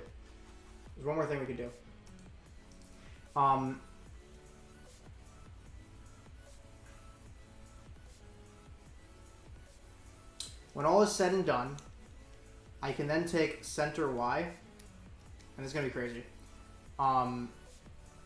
is going to be equal to itself.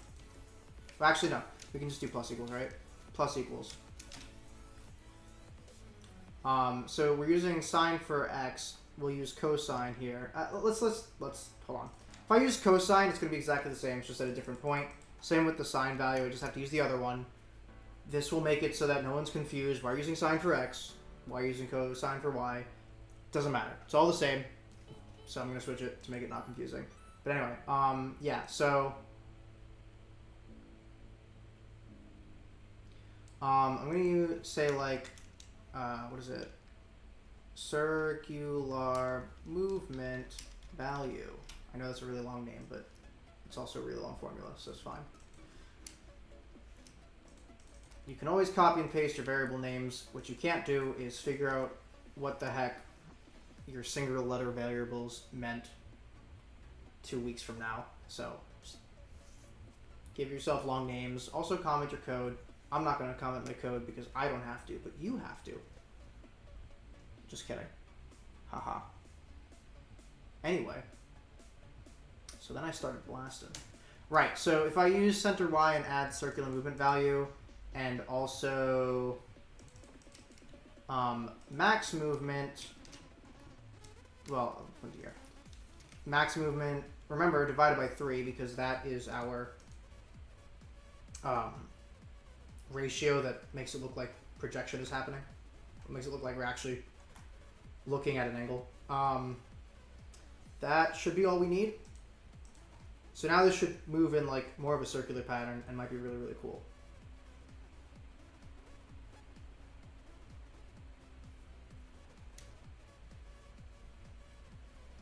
Well, it'll move in like an elliptical pattern, but your brain will tell you it's circular. Oh my god. Guys, we cooked. That was it. That was the last piece of the puzzle for sure. That looks brilliant.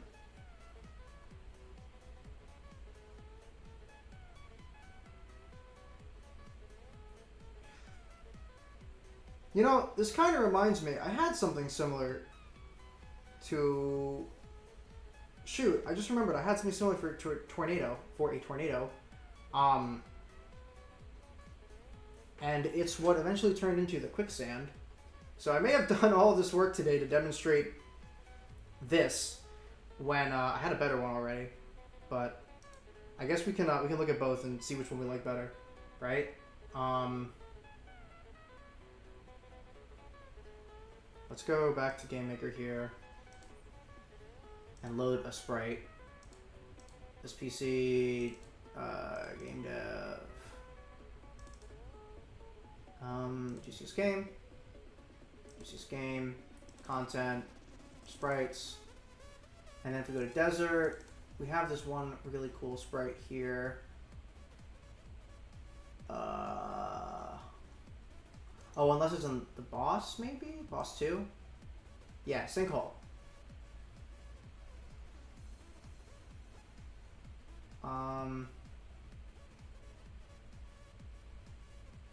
Oh, right, I ended up doing something weird with it. Because it's only one image. But I made this using a shader. So, I might have to bring it up on my other computer and send it to this computer. Let me do that real quick. Oh, it's going to kick me out of GameMaker, though, if I do that, isn't it? It does not kick me out of GameMaker. It streams GameMaker from my other computer. And I always forget how to get out of this when this happens. Shoot. Okay, that's... No, I can't even leave. No! No! I hate when this happens. Can I close it from here? Close window?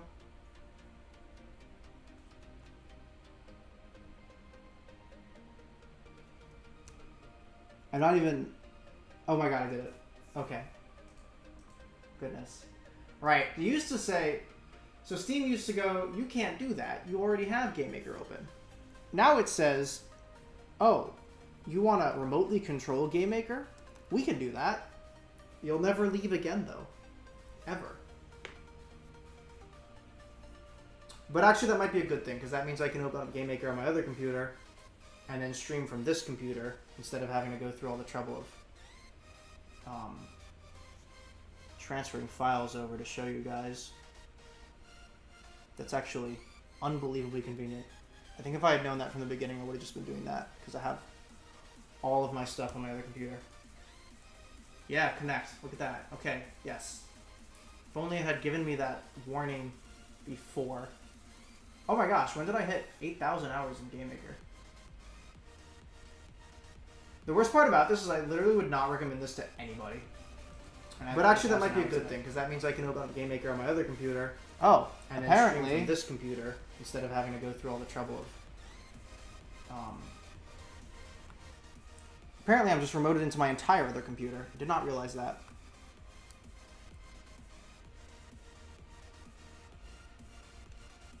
Huh.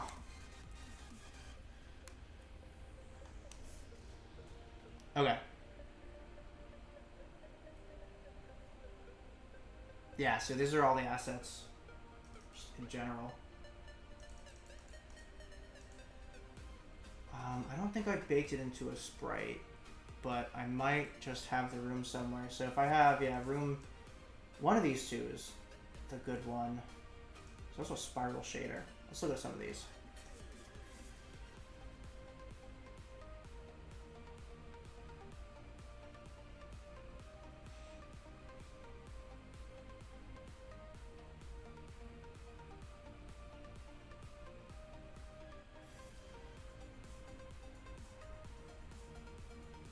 It's actually loading the entire game just to show like a 2-second animation, just because I happen to be doing it in this project. Has no choice. It doesn't know I'm just showing the 2-second animation. Oh, okay. This is that spiral. Wow, I can't even leave. That's crazy. And pressing Alt F4 kicks me out of GameMaker? What?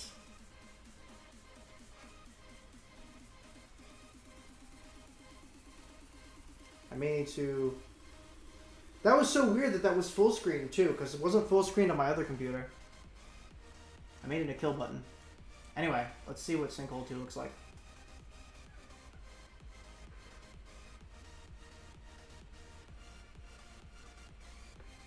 Okay, this is like the tiniest little nothing on my other computer. And it's forcing me to be full screen here. Yeah, that's how big it is on my other computer. What? What if I Alt-Tab? Does it work? Can I just close this window without it? Yeah, I can. Okay, it doesn't nuke everything. Gosh, I'm really hoping...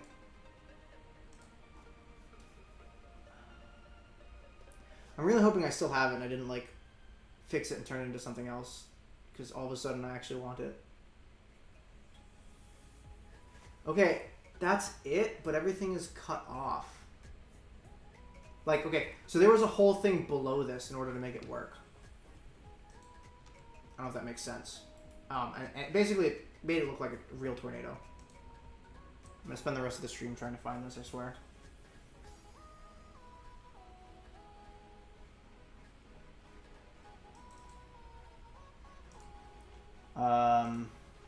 It's gotta be one of these old objects.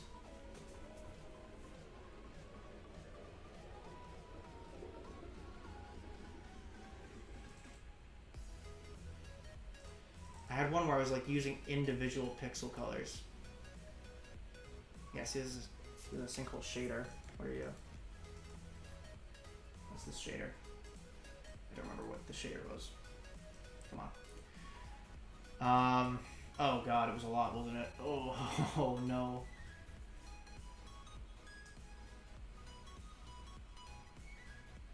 But I'm pretty sure what I originally did was like with individual pixels. Man, I really wish I had that now. Because I was pulling pixels from the actual sprite down. And I wonder if I just commented out all of that stuff.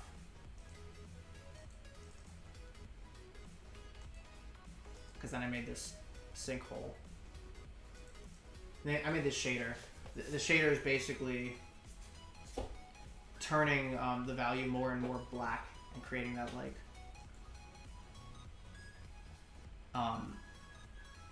it's creating this effect. What it is. This effect was made with a shader. So this was the original shader value. And then I used this. This was the original shader output. And then I used this as an alpha mask to create this. So anything that's white has full opacity. Anything that's black is fully transparent. And then everything in between, you end up with this. And that worked really well. And those sinkholes look really good. You could put this on pretty much anything. It looks like there's a sinkhole there. But now I wish I had the thing I tried first. So check it out. You literally put this wherever you want. It looks like there's a big sinkhole there. It's kind of funny. Put on somebody's face. Just a big hole. Okay, I will find this because I actually want to use it now. Potentially. Sinkhole stripped?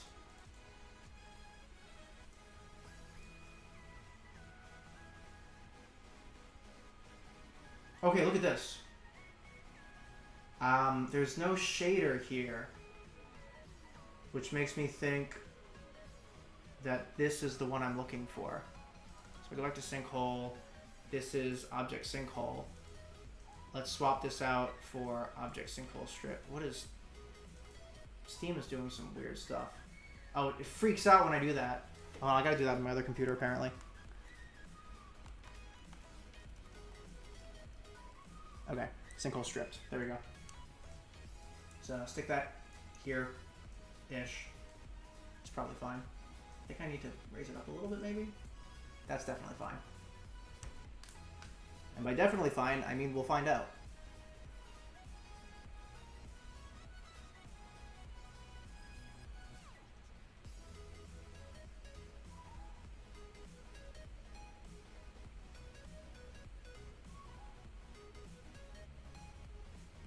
No, that's still not it. Darn it.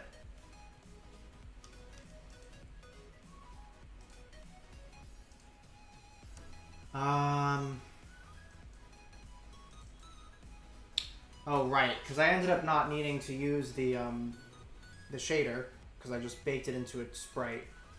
And this is just what happens when you rotate the circular background with that on top of it. So that's not what I wanted.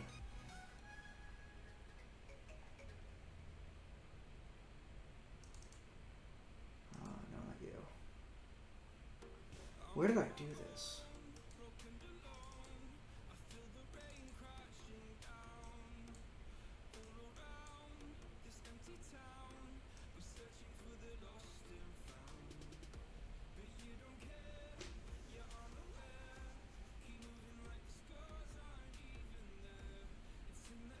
Did I...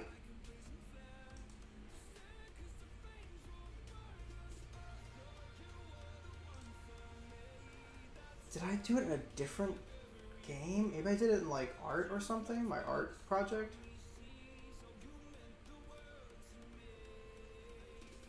Yeah, there's another version here. I'm gonna go to my recents. Oh, I can't go to my recents because that's just how Game Maker works. or how this like weird Steam bastardization works.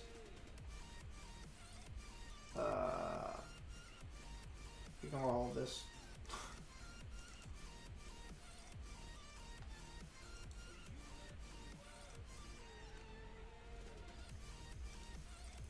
Okay,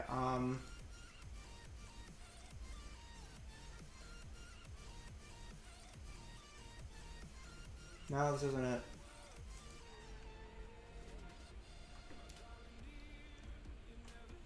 Okay, let me try looking at GameMaker again on my actual computer here.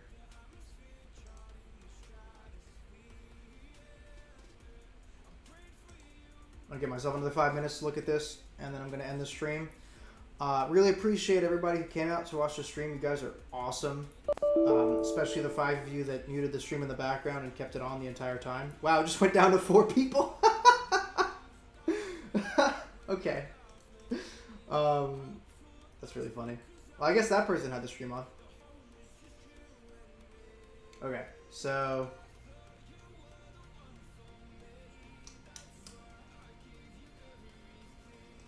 yeah, maybe it is this one.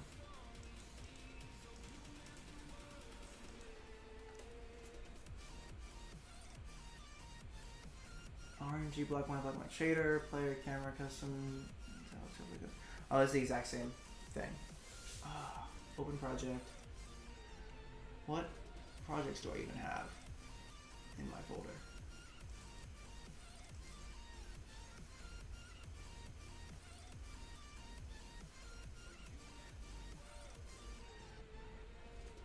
Nothing. Oh, okay.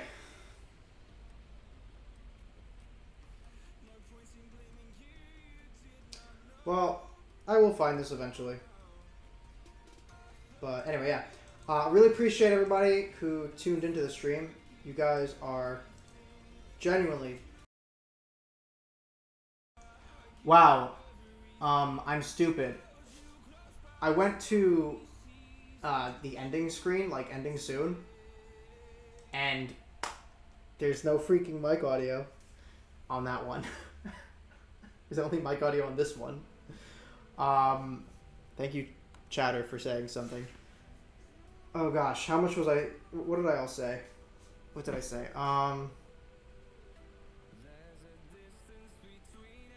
Yeah, I talked a long time on the ending screen. That's crazy how much lag there is between me speaking and it, like, streaming out. Basically what I was saying is, thanks everybody so much for tuning in. It means the world to me. It's really awesome. I don't know where this is going to go. It's first stream, obviously. Maybe it goes somewhere cool. Maybe it doesn't. But I was kind of saying, like, I'll give you guys a shout next time I stream, probably Wednesday or Thursday. I'm going to try to stream, like, most weekdays. Just, like, anytime I would sit down and work on this game, I'm just going to turn on the stream. Obviously... like, there's a slight issue with that, just in the fact that I'm not going to have a schedule quite yet. And everyone says, like, if you want to stream, you gotta have a schedule. Maybe my schedule is just, like, streaming at 6 p.m. Eastern Time almost every weekday. Maybe that's just my schedule. But yeah, I'm going to make a Discord, if for no other reason than to give a shout when I am streaming. And I was kind of saying, like, I also am just supposed to make a Discord. So... there's just a million things I'm supposed to do, and that was a big reason that I didn't start streaming until now, is I felt like I had to do all of these things before I even reached the starting line, and the fact of the matter is I just wasn't going to do it. Now that I've started streaming, I can do these things one at a time, but it was always like this pressure of, well, it's not just this one thing, it's this whole slew of things, and I got to find a day to do it. And I'm never going to find a day to do it because I'd rather just sit down and make a video game. So I'm going to stream now, and we'll see where this takes me. I'm going to stop pretending I have things to do before I can even start. Because that's really silly. Especially if it prevents me from starting. But yeah. This video will go up on YouTube. If you had the stream muted the entire time and you want to just skip to parts in the middle, this is the way to do it. If you were listening the whole time and you want to listen a second time, then that's insane. But you're awesome for that, I guess. I don't know. I don't even want to say you're awesome for that. So if I encourage somebody to do it, don't do that. That makes no sense. And I'm just rambling now. I said I was going to get off at 9 to myself. I didn't tell anybody else that.